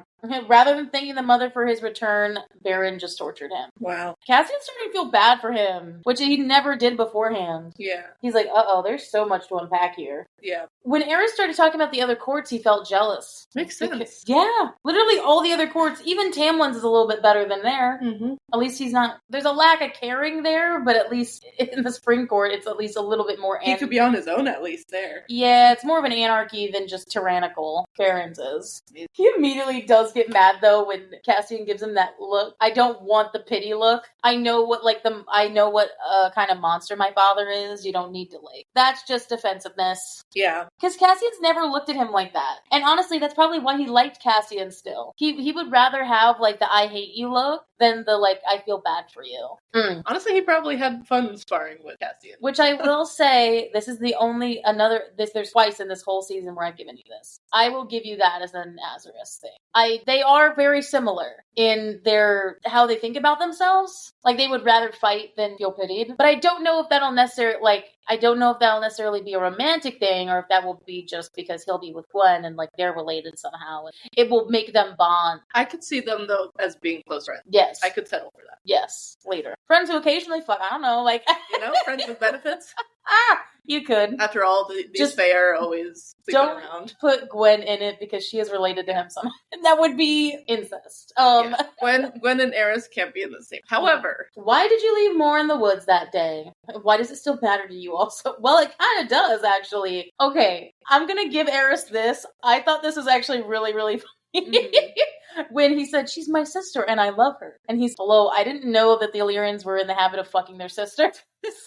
Like, apparently. He walked into that one, though. Yeah, because she's my sister and I love her. Like, that way, interesting. Because it's true. That was so awkward. The fact that they even had sex is just awkward to me. Yeah, it doesn't add up. Like, we thought that all the way back in the third book. It's like, this doesn't add up. Why would you seem like an actual decent person. You know, you have an interest in your court. You care about your people. You know what a monster your father is. You're literally fighting against him. Why won't you just explain to us what actually happened? Right. And he does make a good point. He's like, you're not the person I want to explain it to. I mean, that's kind of dumb, but, like, I do appreciate, I don't want you to be the first person I tell. Because I know you all fuckers talk, and I want her to be the one that hears it. Me. I feel like she already knows. She does. That's what he said. So I think the person he wants to, because Azrael's the one who hates him so much. Because Azrael's always the one who's, like, snapping of, like, don't talk to her that way, or, like, don't look at her, that kind of thing. And he doesn't say who. Right. I mean, it is implied that it's more. In Akawar, Eris says almost the same thing of, like, I don't need to explain myself to you. I mean, it's implying here that it's like, I doubt Moore will listen, and he said maybe not, but you never know. Yeah, I think she already knows what's happening, and she won't tell us.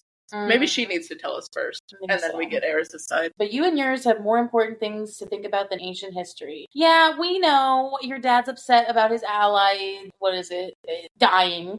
Yeah. But he's not deterred because Setchi remains in play, and Baron might very well be stupid enough to establish. Yes, we know. He is stupid. I hope whatever Morgan is doing in Valahan will counteract the damage. Dude, I'm telling you what, those fucking three, Valahan, Montessori, and Rask, those territories are wanting a war. Yeah. Like, she's actually doing important shit, we just can't see it. And that's going to come into play in the next book. It has to. Yeah. Oh my God. Because remember back in Akawar, if they fought the fight, they would have lost. Yeah. Even with all the stuff that happened, they would have immediately lost. Versus, like, at least waiting it out and then Amryn doing her whole thing. Like, they wouldn't have had time to do that. Right. If the other people were involved. Right. It's Cassian's like, all right, I'm done. I want to return to my beautiful mate in our house. He'd never stop being in awe of her. Dude, That's like so much what Reese said. this is why he's my favorite, at least man in this series. I mean, Reese, of course, is at the top. Cassian ended up being at the top for me by the end of this because his reaction to Nesta is just so much what I feel like in daily life. He's not scared of her, but he's in awe of her, and it's just like, it's no one else. He was in awe of how much she'd done and how far she'd come. Yeah. Yeah, you need a man like that. I do. Someone who could fight with me. And win. Well, of course I'm gonna win. No, he's gonna win, and then... Well, sometimes. I don't know. I like a little bickering in my... It's not like fighting, but... Literally casual... Sparring. bickering. Mental sparring. Yeah, that's hot. But Cassian, without leaving, he's like, I think you might be a decent male deep down, trapped in a terrible situation. I mean, I love this parallel because Cassian is basically saying that Eris is a version of him if he had all those things that he talked about. Because, like, his insecurity, right, is him being a poor bastard who didn't have money growing up and, like, whatever. But he had friends and a family very early. You know, he might not be, I mean, he's rich now, but Eris, he remembers his roots. Eris had all those things previously, but he didn't have any love in his life. He had luxury and money and privilege, but didn't have any friends, really. Yeah, so Cassian he sees himself in a way like him, how he would have turned out if he had all those things that he initially wanted, realizing that it actually was better for him to have the family that he does more than money. Very much that's a metaphor right there for real life. Caring more about this than luxury. Money can buy happiness, only if you have friends to share it with. Yes, dude, yeah, that's for real. That is my own quote. I did not take that from anywhere. That's me. Yeah, no, it's like money can actually, I mean, dude, in a capitalist economy, money does buy happiness, bro. It does. So make sure you have to share it with. Yes, and a hot Illyrian male that you get to dig you down sometimes. I have grew up around monsters. I've spent my existence fighting them, and I see you, Eris. You're not one of them. I think might even be a good male. You're just too much of a coward to act like one. God, what a parting shot. Wow. Ugh, that hit him. But also, like, if we think about this, Eris has probably never heard someone say, I see you, Eris. Like, that's a big thing. I don't think so. Especially from the person who's hated him the most this whole time. Or at least had the most distaste. And that Eris has insulted Cassian so much and, like, torn him down in a way. But here Cassian is being the better male. Like always. But here we are, the last chapter. Last chapter. This was a good way to end it. I didn't really know how it would be end, but I liked it. So spring is finally here, all the way back from where we started. Tying it back to the beginning. Yeah. A few weeks later, they're outside walking in the city. Our recap is that she's getting fucked good. Keeping her up until dawn and calling her mate obsessively, obnoxiously. Except at the training with the priestesses. So they're still training again. With all the priestesses up at the top of the House of Wind. Didn't just stop. No. And the sisters did tell the boys about their ordeal, so now they get to nitpick about what they did wrong in the right. Even though I don't think they did anything wrong. Just imagine being like, yeah, and it was terrible, blah, blah, blah. It's like, okay, well, here's a list of things you could have done better. And we can redo those, and it's like, excuse me? Well, this is basically like our recap, right? It's like a few weeks later showing us where everyone is. Yeah. Gwen has returned to the library, and she hasn't come out, which, fair. She has made so much progress in such a short amount of time that, like, I wouldn't want to leave the library again either. She does say she wants to come to the mating ceremony at the River House, so that's also a thing. She's gonna come to that. I want to see this. Whether or not it's in a little scene or like a side chapter scene, I really do want to see their ceremony. Yes, be ornate. It needs to have drunken dancing. Yeah. So, very much different than... Nesta is literally another version of Amaranth. Reese keeps buying her presents. Dresses and jewels and throw pillows and all manner of nonsense. Dude, that is literally, she is just another Amaranth that he has to buy shit for. Yeah. But that he's happy to buy it for. Because remember, back in Akamath, he said Amaranth was a good friend to buy it. That's his way of, at least to her, showing her that he cares. And his gratefulness and all that of like, okay, you're finally like actually part of the family now. And I just love the idea. Again, I want maybe part of like a small side scene or whatever. But I want to see Reese going full gay and trying to figure out like the best planning for this basically wedding. So you just want to hear Anthony Palmini like get gay. Get gay. Anthony, get gay. Well, he does in one of the other series. I know. dude, stop. I mean, he is hot as a gay, but anyway. Also, Reese I feel like he would have that moment because, he's such a sassy man at times. Yeah. He would be amazing at being like, no, it needs to be this color of flower. I mean, they're all bisexual, aren't they? Like, they're all they literally just have sex with anyone. So, which is why you love this. Nesta has to at some point just be like, stop, please. You don't need to keep giving me gifts. I'd be selfish. I'd keep accepting. Which is like very different than she was at the beginning, because she would have just taken any handouts. That's true. The concept. So when they talk about what the ceremony would be, it's honestly like getting married. And also, you don't know the Game of Thrones stuff, but in Game of Thrones, they do that when they're taking vows. The whole like ribbons over the entwined hands is like, that's the Mother Smith warrior. Like, it's a whole. I could monologue it, but I don't want to. It's a whole, I am yours and you are mine. That's literally part of the quote. We're literally bound together. So it's literally the Game of Thrones marriage ceremony is like what I feel is the mating ceremony for them, to say all those vows.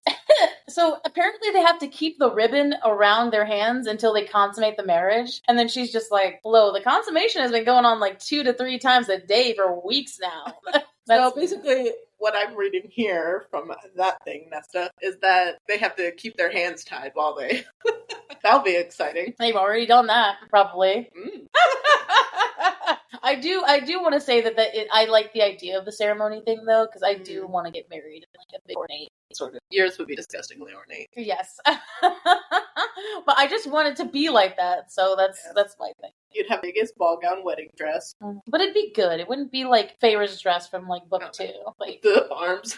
I'd be like, who the fuck got me this? No, none of it frightened her. Not with Cassian by her side, her friends. And yes, Reese gifted her the House of Wind. The entire House of Wind. The entire house. Well, except for the library, and for formal occasions. They can use it for formal, but they already do that anyway. Yeah. So it's fine. So I just remember back in Frost and Starlight where Cassian was like, I don't know where my home is. And it's like, the house is his home now with Nesta in it. And that's just so sweet. So you have a roommate. You have the best house, honestly. I mean, the River House is pretty dope, but like, it's not going to beat a fucking magic house. I'm sorry. Yeah. On top of like Valaris, there's no way. I'm wondering though, does that mean Azriel can't live there anymore? No, I feel like he can. It's like how the townhouse used to be. It's for strays.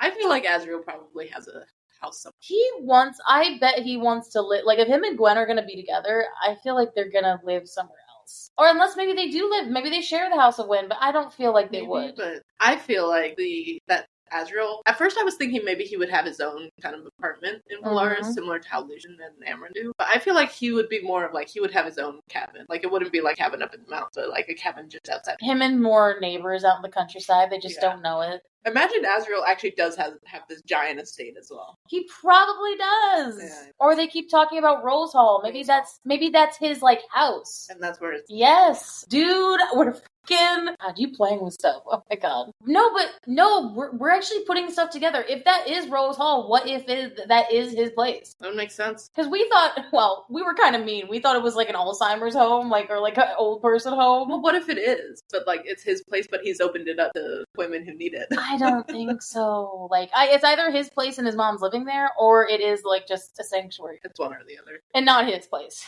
I mean, he has a bunch of money. He should, but... That'd be sweet, though. If he got, like, a plot of land and built a house for his mother, but it's technically his place. Right. So, in the River House, though, hanging on the wall in the Gren entry, Feyre did paint her a portrait of herself holding the line at the Path of Annalius. That's so cool. But it always goes back to the beginning, right? How she wasn't there at all, and now she's there sitting in the Grand entry. Because there wasn't anything there. Mm-hmm. Like, they had to go in a little bit to get to the paintings. But also having that as, like, their main center thing of, like, the Pass of Annalius. That is the front of their giant river house. That's badass, though. Yeah. It's like, no idea how she got that image in her A home. The House of Wind, Valaris, this court, they were her home. We both did the same thing. I do appreciate how they're like, as she's thinking about this, they're in a carriage on the way to this. Well, it's the grave site, but what is it? It's a clearing, yes? So they finally wrap up. They go to their father's grave. All the sisters and baby Nix. It's a grassy hill. Yeah, so like a clearing of sorts. Wow. I did not think this is where it was going to end, but I thought this was a good circle back all the way to the front. So, of course, your grandson, father, showing baby Nick's the dead father. Oh. Dead grandfather. Yeah, of course, Nesta says yes this time. Her father had died for her with love in his heart, and though she might have not deserved it then, she would do all she could now to earn it. To deserve not just his love, but that of those around her, of Cassian. Oh, bro. She leaves the carved rose on his gravestone. It finally came back there. And she doesn't even have any words to say. She just says, thank you. An acknowledgement of Thank you for sacrificing yourself for me and giving me another chance. And she said it twice, too. And then the shadow overhead. Oh my god. What a clinging bastard. Honestly, that's cute. Her mate, her love. The light within her chest brightened to a radiant sun. Wow, what an overall to say, and then for her to go down. Because I could visually see the Nesta looking down to the sisters and going towards them as she hurried down the hill to meet. It's like their sisters are finally together once and for all. Although, why do I feel weirded out by Elaine holding Nick? Because you just don't like her. Sorry, I ruined the moment. No, I will say it does feel like, though, to me, something's gonna happen. Because she's gonna kidnap Nick and take with the trove. God, no. She's gonna take Nick's and the trove and disappear. It takes, like, baby blood to have to change her back to being human. That's what her deal with Coach Jay is. It's like, yeah, bring me the young prince. Oh my god, that would be terrible. No. The young prince, the trove, and then also the baby's blood needs to be spilled by truth teller. That's what it's gonna be. I hate that, actually. No, I'm good. It better not be. Dude, what a great ending. Snaps and claps all around. I was really happy with this ending. No, I'm gonna get emotional. I don't want it to be the end. It's the end for now. The end for now. It'll be quite a while before we return. Yes. But we're not done yet. Now we are going to move on to our second section where we talk graphic audio for the last time for this series. And for a while to come. Oh my god. Because without further ado, take it away for the last time of this series. Chapter 68. Ooh, that's a lot. Oh, sorry, but yeah, 68 was a long chapter, I guess. So we go all the way back to, they met up again. Like, the sisters met up during the blood, right? Yes. I love Emery monologuing here. Renee doing the Emery monologue, talking about how her family hated the Bat Boys. Like, she's like, they hated Cassian and Azrael. I liked the emphasis. Hated. I also loved her lore dump of Annelius. I loved the whole, her talking about, it was so epically done. Like, I could just imagine them up in the tree and just her, like, visually talking about it as they're looking at the mountain. It was very much well done. I chuckled at the monster noise. I chuckled, but then they laugh at something. I don't remember what they laughed at, but they were laughing amongst each other. Oh, it was the moment when Nesta said, oh, I guess the path the boys took, the hardest path. Oh, yeah. And they chuckled, and then all of a sudden this, like, big roar, like, they're like, fuck. Immediately silent. Yeah, it was like a chuckle and then monster noise, and I was like, all right. I loved the running and the narration, because when they're at like a slight pace, you can feel like the jog when they're jogging towards the bridge. Because at first they're jogging, not sprinting, and then Colleen Delaney's doing what she does, her narration of the moment, and then all of a sudden the shift to the action scene of them in a full out sprint. Again, graphic audio does the action scenes so well that I was like, okay, I was like babbing and weaving when I was like reading, and I'm like, dear God. The whole, Gwen goes this, Nesta goes right, and Shield. Like, it was, Colleen narrated that so well, and it wasn't too fast, but it was like very much that to the point where it was like, then when it was calm, breathe. No more people coming. Right. Whole section was badass. Colleen's narration when it changes to Cassian, 4 fucking days. She punctuated all of those. That works well. It was funny. I laughed. You will appreciate Sean Azrael's set. Sorry. Yes. You always do. I loved his sass when he was talking to Cass about, like, well, this is what I do. He's sharpening truth teller and whatever, and it was just really good sass. Like, it seems like you forgot that most of Spy is sitting waiting. Yes. He didn't forget that. He just doesn't like it. Yes. I did the sad music when, like, he thinks Nesta's dead, and then this soft moment of Az talking to Cass, where it's like, brother, you would know. Like, you would know it in here. Yeah, it's almost like I could hear him beat his chest. Yeah. Like, you would know it in here. It was cute. I was like, oh, okay, baby. I will say, honestly, John Vertulo for this whole last section, he was just like very mad a lot of the time. And there were very much moments where I was like, you can get mad at me anytime, sir. Because when he sees Eris and then he goes, traitor. Like, I was like, oh. You can call me traitor anytime. I was like, that was kind of hot. I'm not gonna lie. Like, show me what you do to traitors. I hate you. I love you. Then we go back to the girls. Gwen's, so Aura Nash's like scream of pain was really bad. When she was shot? Yeah. And then it was in the thigh, bro. That's like clean through the thigh. That's crazy. And that's all muscle. So that was pretty bad. I appreciated Natalie Van Sistine, so Nesta. Natalie's, she's pulling back the bowstring, and so it's like a lot. She's like, my sister taught me well. Like, it was really well done. Of a lot of effort. Yes. It was like, my sister taught me. But it was also epic, because I did not do that justice. Was it kind of like gritted teeth? Yes, it was gritted teeth. Like, kind of like the effort of it, like, my sister taught me, or something like that. Yeah, but like not overdone, right, you know? Not overdone. You could hear the effort going into pulling back the bow. Yes. In her voice. I had to stop as well. I told this to Liesl when I read this. Dude, Gabriel Michael, just, again, like Henry did in the last episode, he just comes out of nowhere. He's just like, fucking bitches! He's that dude. And I literally had to stop and laugh. And I told you again, I was like, okay, so Graphic Audio did it again. Yeah. Where they used like one of the other dudes from the Spring Court and just used him as like another voice. That's a bastards. That's a new way to bring back the first book. Bring back Tamlin and Lucian into the Blood Rain. Oh my god. I was like, bro, that's Gabriel Michael. I know that. That's my boy. Dear God. But moving on. I did appreciate Emery's voice at like, find something new to call us, will you? Like, it was very, like, it wasn't even just funny. It was literally just kind of exacerbated. Like, find something new to call us, will you? Just good. Do you know what that word is? Yeah, it just doesn't sound right. Isn't it maybe it is. Exacerbated. I thought it was exacerbated. No, it's not. There's not a T in the word. Well, not at the end. Until the end, you're adding like an extra T. Anyway, I love the music when they reached Romuel. It was this very epic, very old-timey Gaelic kind of sort of like Gaelic Celtic type of thing. I know, like it was epic fantasy. So all of these notes are for like the rest of their backstory. That scene, 10 out of 10. Couldn't have done it better. It was amazing. The weakness in Gwen's voice because she's still like suffering because of the bolt to the thigh. So she's like, and come all this way, just hide. Done so well. It gave me goosebumps because she was thinking like Emery and Nesta were saying that. Like, let's just stay the night or like stay up, in the trees and just, we don't have to go up. She says, yeah, come all this way, just hide.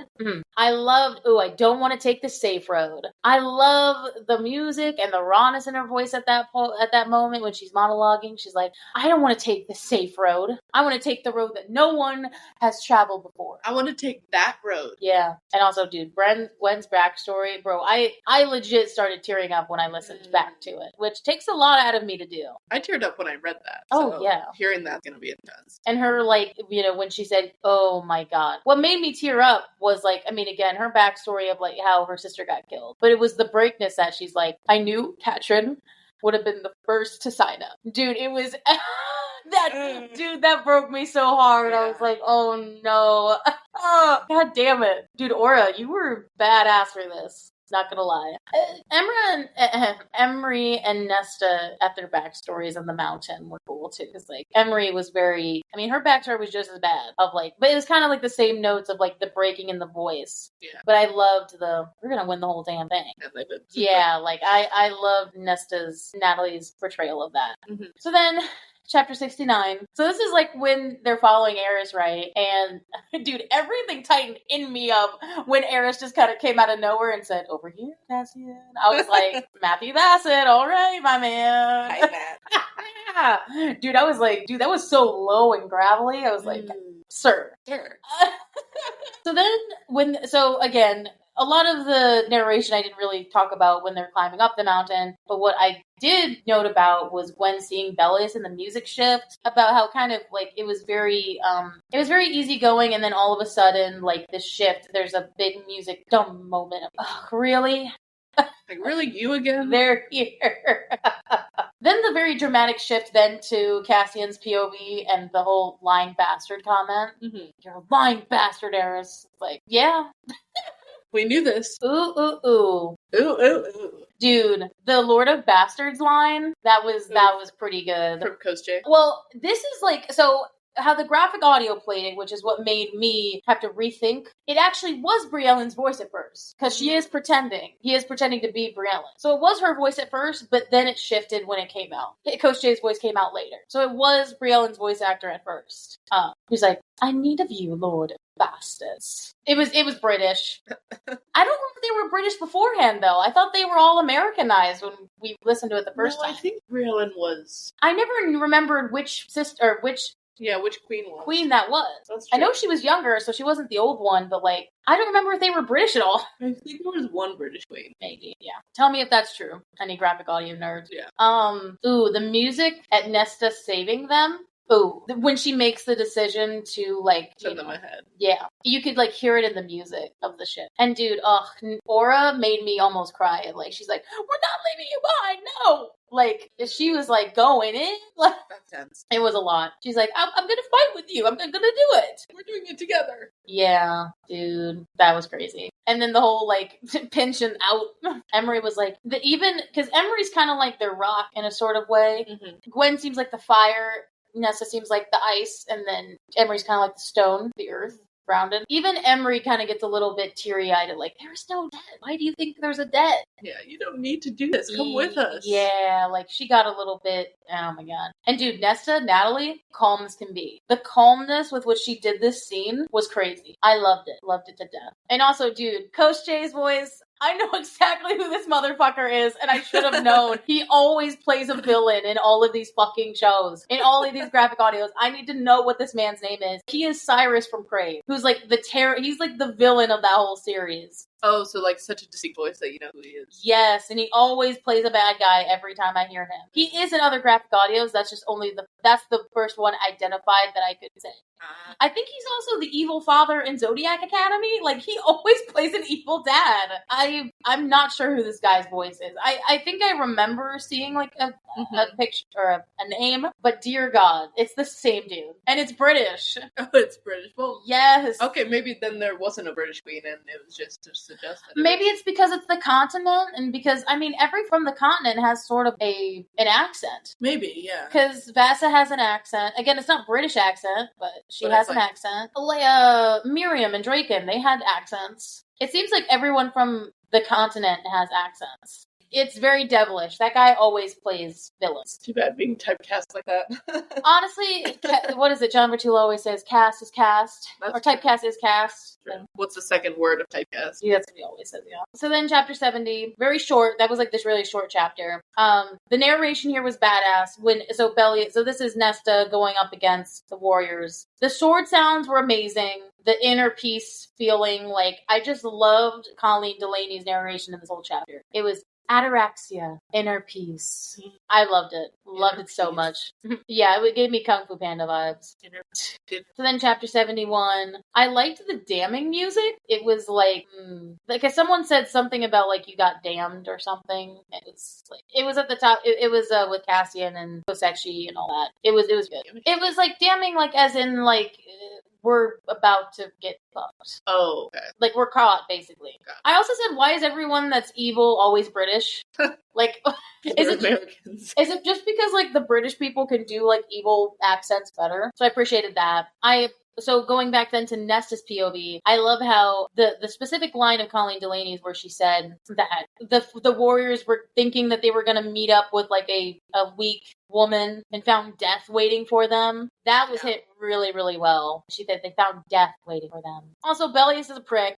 To and fro. I hate this guy's voice. Hate it as in it's good because I don't like it. Right. You've done well to portray her this way. Yes. And I was like, whatever.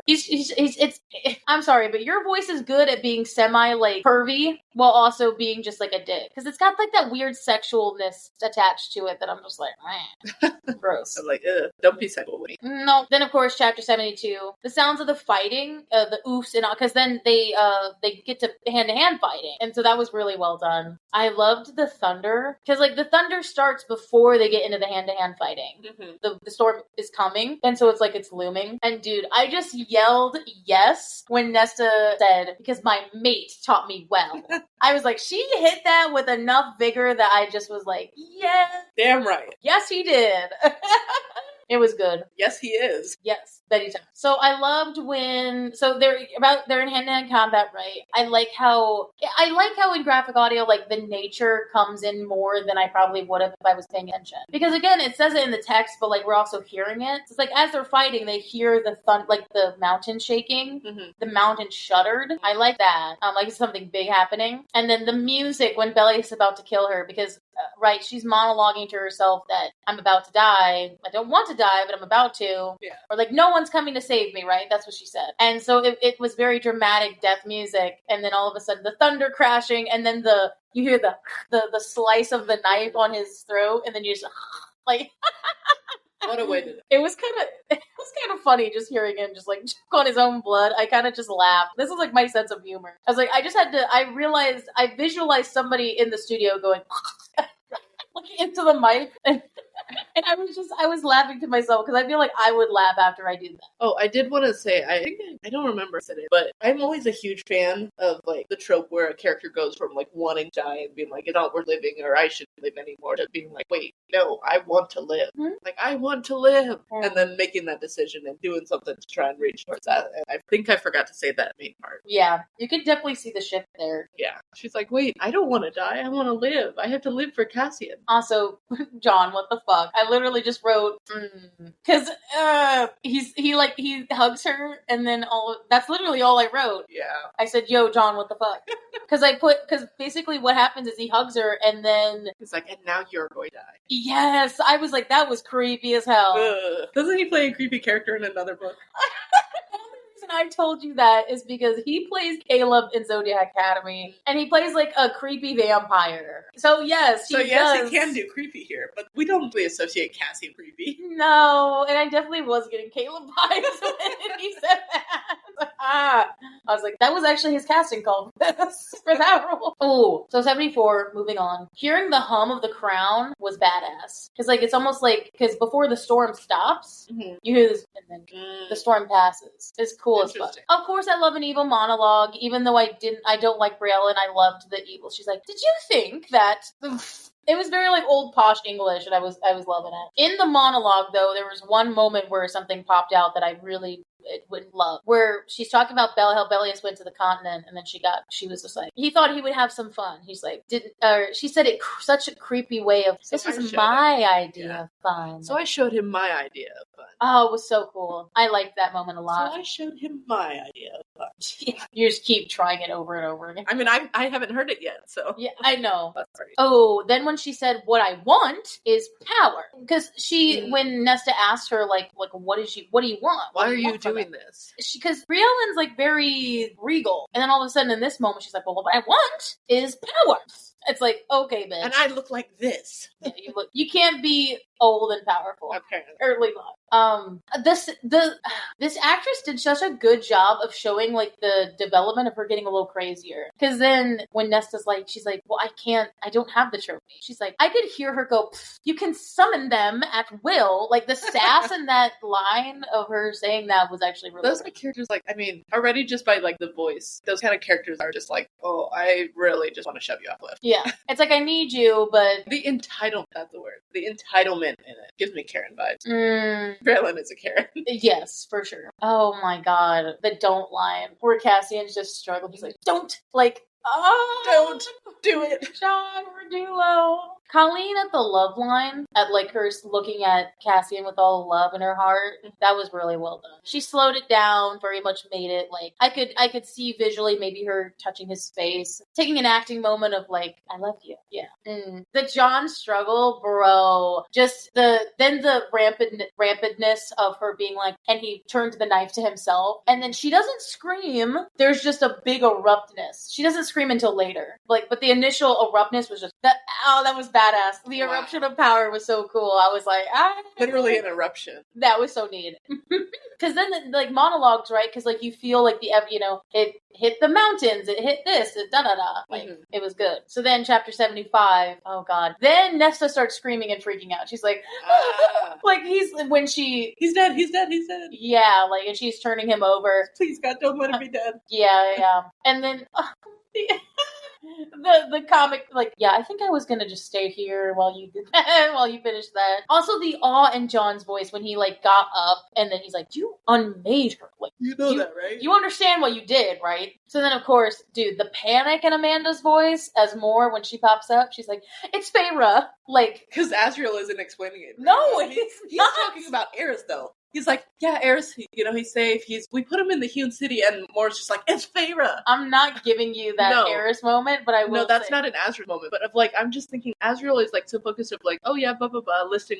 He's in the Hewn City, but then Moore's just like, stop, it's Feyre. That's what triggered me in my brain. That it was like, oh, she sounds so scared. Yeah, it was really well done, dude. Chapter 76, the silence at the top, that was good because how, like we said in the deep dive, it was silent like a tomb. Yeah, because it went from the music of the badness of the scene to like it was silent like a tomb. Oh, badass. Dude, Feyre, Melody Muse. Oh my God, she's on point with this scene.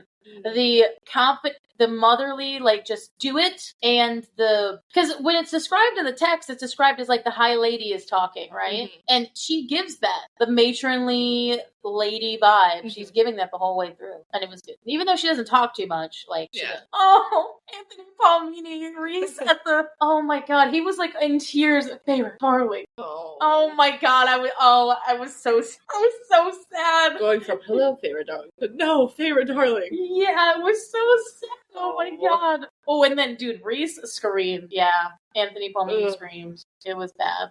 It was sad. I'm not sure if I'm ready to hear that.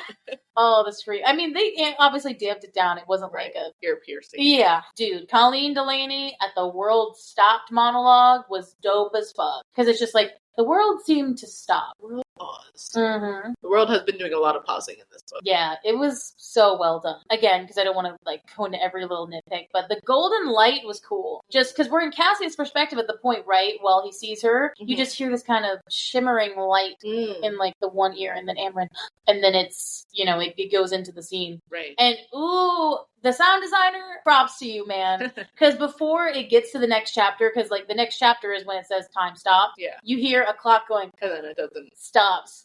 Oh, it was so cool because you heard the clock going down, and then all of a sudden it's just silent. Quick. Yes. And then because they reverberated. It's like silence. Like there was something supposed to be there, but it wasn't. A hint of an echo. The pluck immersion was so cool too. It was just and then I liked how the monologue started because then it was like time. It could stop time, and like the voidness of her talking in this scene was very cool. There was no music, no nothing. It was just a void because she's talking to the mother in a void, basically. Was it like echoey time? I mean, it was there was some reverb, but I don't think it was like a full-blown echo. Ooh, the mother's voice was so cool. Again, I don't remember. We'd have to like look back if the mother's voice is like the mother's voice, like their mom's voice, how it was in the graphic audio. I don't know. I didn't really pay attention to that. I should have, but I didn't pay attention to that. We'll look back into it. Also, I love how you could hear Nesta's steps. So when she's walking around, you could hear, like, that's the only thing you could hear. Interesting. And then I loved the hit of the mother says, "So live, Nesta Archeron." It was so well done. I loved how, because there was a pause there, a big pause of her like contemplating, and then "So live then." I challenge you to live. True. I loved the "I love you, Feyre." That was done well because it's like I love you, Feyre. I love you, Natalie Van Sistine, girl. Amazing. Props, snaps all around. I also did love the brother and nephew lines later down where he's just like, Reese, her brother. Her nephew. She would move mountains to save them, basically. This is where I did tell you about it that I didn't really realize it until I listened to the graphic audio that time started before the deal thing. Because you could hear time, like the clock ticking again, and like it had that effect of time resuming. But then you hear the hand thing, like the whisper kind of. And then we're in Cassian's POV, right? And then I did Amryn.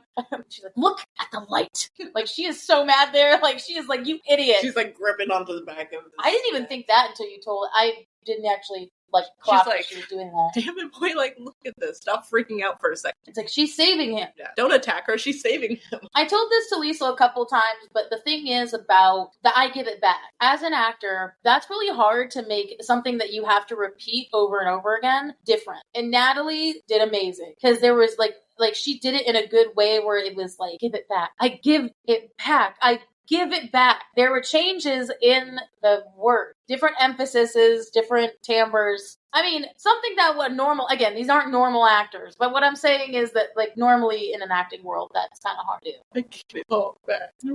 I did like the light explosion, too, because it reminded me of the end of Shrek. Just hearing, like, the mirrors, or not the mirrors, but the windows all breaking. Yeah. Level of light. Oh, and hearing the dude, my uterus was like crying when I heard the baby cry. It was like that's a weird sentence, but my uterus was crying. Well, the baby started crying, and it was like it was an actual. I wonder whose baby that was, but like whose baby? Well, nobody, but you know what I mean. It's like that's like a natural mother thing. Like a woman hearing a baby cry is like, we want to fix it. All mothers will love a baby crying. Yes. That made me, I was like, no. I was like, you're sad. not a mother yet, but yes, you could be motherly. No, it's not only mothers. Like, it's the women do that too. The female maternal instinct. Yeah, so it's not just, and then Reese and Feyre laughing was very sweet. Like, when they held the baby, it was just like, our son. Yeah, the one who worked so hard to get. Yeah. My God. They worked really hard to get. And he'll never know that either. He'll never know how hard, because he didn't live it. So then, chapter 78.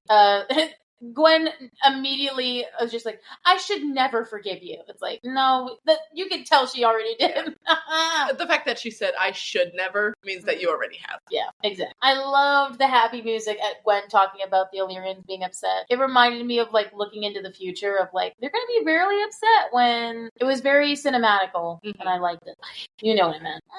Cassian with oh my God, John Bertullo talking about like little baby Nyx and holding him. I was like, oh. He and Az are going to be the best. They are. Oh my God. And Azrael's going to teach him how to fly. And Azrael's going to be the one teaching him to fly. Yeah. Probably. But then, me thinking about Reese and his mom taking him out to fly. Oh my God. He's going to take his son out to fly. Yeah. God, please do not get decapitated. Oh my God. Don't let history repeat itself. Don't do that. I do love Cassian at John Bertullo. Like, are you ready to repeat? Like, actually thinking she's going to say yes. And Nesta, are you ready? Nesta, dude, Natalie was just like, no. God, no. She's like, no, that's funny, but no. Funny. It was very comical. It was very comical. Oh, you had me from the moment you met me. Oh, the deepness he went with that. He's like, you've had me since the moment. Oh, yes, jeez. I do love his moment of John's moment. Like, really? At the coronation ceremony? Like, wait, you really? What? Really? Why? We will make a coronation of it, Ness. Oh. It was nice. Her nickname. Yes. I do like Colleen's her emphasis on when Cassian's talking about her connection to the mother. She's like, and Nesta's connection to the mother. The mother! The actual mother. Yeah, like there was an emphasis there. Oh, good. But the I love you and the kiss, I was like, God damn. It was good because it was like, I love you, Cassian. And then I could just imagine him like he's just so in love. Like that's what made me think, especially listening to this part, why he doesn't say it back. He is so excited that she's showing it that he just wants to kiss her. He's too busy kissing her. He can't say that. Love you. Yeah. Mm-hmm. So that's what made me think of that. So then, of course, chapter 79. I loved at the top, without even getting into the narration, there was a crackling of fire. Oh, that's good. Mm-hmm. Because there is a fireplace there, but it's also the symbolism. We always love the crackle of fire. It's also the symbolism of him being fired. Ooh, ooh, ooh. Matthew Bassett, you snuck up on me, you bastard, because, like, I was not going to be into Eris this much, but then you definitely made me so. Because I love a mix of truth and lies, General. That was hot. I was like, again, he's talking about getting tortured, which I probably should care more about. But that line, though, he's like, I didn't know Illyrians were in the habit of fucking their sisters. That's like, gives the same vibe of like fucking Illyrian leftovers. Yeah, I was like, bro, I'm sorry. But that was kind of funny. I give you that. But like, okay, the way you're describing it, though, it's like keeping Eris having this smooth tone and not like exposing much of that he was tortured, except for the actual words. Mm-hmm. He's still his same way, like guarded. Yeah. I do love, though, speaking of that, does change his voice when he says, "You're not the one I want to play myself." Because he has like an arrogant vibe about him when he's talking, but when he says that, he's like, it's almost like he's looking down at his hands and he's like, "You're not the one I want to explain myself to." Oh, baby. Cute. That's cute, yeah. And then I did appreciate Cassian John monologue. He's like, "I think you're a decent male deep down." In a terrible situation. I liked how it was very, like, practical. I mean, it was emotional, but I'm not as emotional as Cassian can get, but was in a way where I think you are, like, I've known monsters errors. You're not one of them. It wasn't pitying. It didn't sound pitying, but it sounded very well. Like he was acknowledging it. You know what? Actually, I think you are a good man. Not even just a decent man, but a good man. Yeah. The end chapter. I loved, there was piano music at the top of talking about the monologue of where they're at right now. Just Colleen Delaney, there's nothing much else I can say, girl, besides the fact that I do love, I mean, she always just makes her monologue so beautiful. And just especially with this moment. It was cool to hear the grass moving, like the wind of it. Swaying. Yeah. And I did like how the whole time she's monologuing, you heard the carriage go. Like, it's like they're in the carriage, like she's almost like she's contemplating all this while she's in the carriage to get there. Which I was thinking, shit, they have carriages? When have they ever been in a carriage this whole time? They've only ever walked or flown. Well, to be fair, though, she can't fly yet because she just got, That's true. recouped. She's, barely able to walk out of the house now. And I think they just wanted to do it, you know what I mean? Like, didn't want to. Nyx is, 3 weeks old. Yeah. Babies. Oh, God. They're good, but then when they get to a certain age, I'm just like, I want to give you back so badly. I don't want you anymore. Yeah, I mean, dude, every parent has that moment. I do love the wonderful music at the end and the thank you. Oh, thank you. Thank you. Can you hear the rose being put down on the grave? I don't know if you hear it clink on it, but because that'd be a cool touch. I don't think so. I didn't hear anything. And then the wonderful music at the end of Cassian, her love, her mate, her friend, the light of her life, looking up at the sky, and it's and then racing towards the sisters. It was a good music end moment, which I appreciated. To be fair, Cassian was also probably watching over Favorite and Nyx. Yeah, it was over everyone, basically. Yes. But wow. That's the official end of ACOTAR for now. We made it. I didn't know if you were trying to, high-five me or, grab my hand. We made it. We made it. It's the end of the series, and I want to thank you guys all for being a part of this journey with us and our graphic audio journey. This is not over. We are at the end of the beginning. The end of the, yes. That is where we are. We are at the end of the beginning. We are 5/16 of the way into Sarah J. Maas's universe. Just over a fourth. This is one series and so ACOTAR, we will keep bringing it up. Yes. And we will explain that all in a video, but I just want to thank you each and all for staying and for getting to this point and for supporting us in all the ways that you can. I love you all. Before I get to my other message, I will say our 4 last sponsor facts for today for Molly Bees. So, number 1, they're classic treats with surprising ingredients, obviously. Yes. Each cookie is luxurious, melt-in-your-mouth experience. Yeah. Not only of all those wonderful flavors, but they gained national recognition, and they're being put in Targets now. Yeah. Which is very badass. We're waiting for one to come to the one near us. Right. We're waiting for that so we can buy them here. And then the cookies are gourmet quality and every bite right from home. Because if you do look at Molly B's Instagram, which I love because she's also a plus-size woman, I really do appreciate it, is she does make them, she has factories now, but she also made them, they're all baked in an oven, Baked at home. Yeah, baked in an oven at home, yes.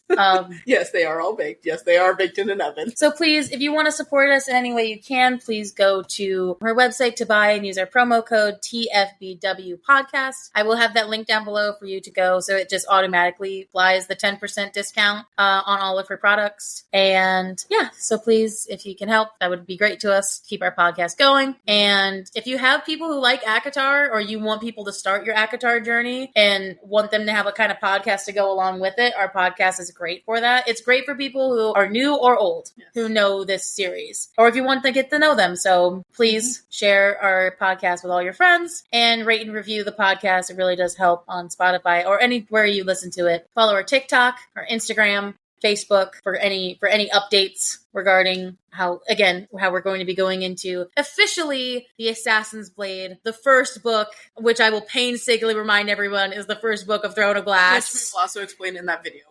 Yes, not now. But yes, our next season will be the Assassin's Blade. Is there anything you want to say to the people before we leave? Join our Discord. Be on the lookout for some live streams coming up. Got some exciting ones. And then stay healthy, stay safe out there. Take care of yourselves. Drink water, eat food. Mm-hmm. I need to eat food. My stomach's been rumbling. But yeah, other than that, like, thank you for, like, as Tabi said, thank you for joining us on this journey. And I can't believe we've already made it to the end of Actar for now. 2 years, baby. 2 years, 2 years under our belt, and we're only just starting our journey. Of Sarah J. Maas, So to all of you who have stuck with us thus far, thank you. We love you so much. And honestly, you guys inspire us to continue doing this. Yes, for sure. And if you like people who like Throne of Glass, but not ACOTAR, put them our way. Come join us too, because we are the Sarah J. Maas girlies, I will say. Yes. The Maas first girlies, I'd say. And then once we finish all of 16 books, well, then it'll be 17 and 18. Yeah, there will be more books to come. So, and then we might more good branch out. But yes, thank you all for staying. And we will see you guys all for our Dad and Moms episodes, because again, it's not the end of the season yet. That's true. We will be going into their perspectives of the second half of this book. Part 2. So be on the lookout for those, and then we'll see you guys all in the next season. So bye, guys. Bye.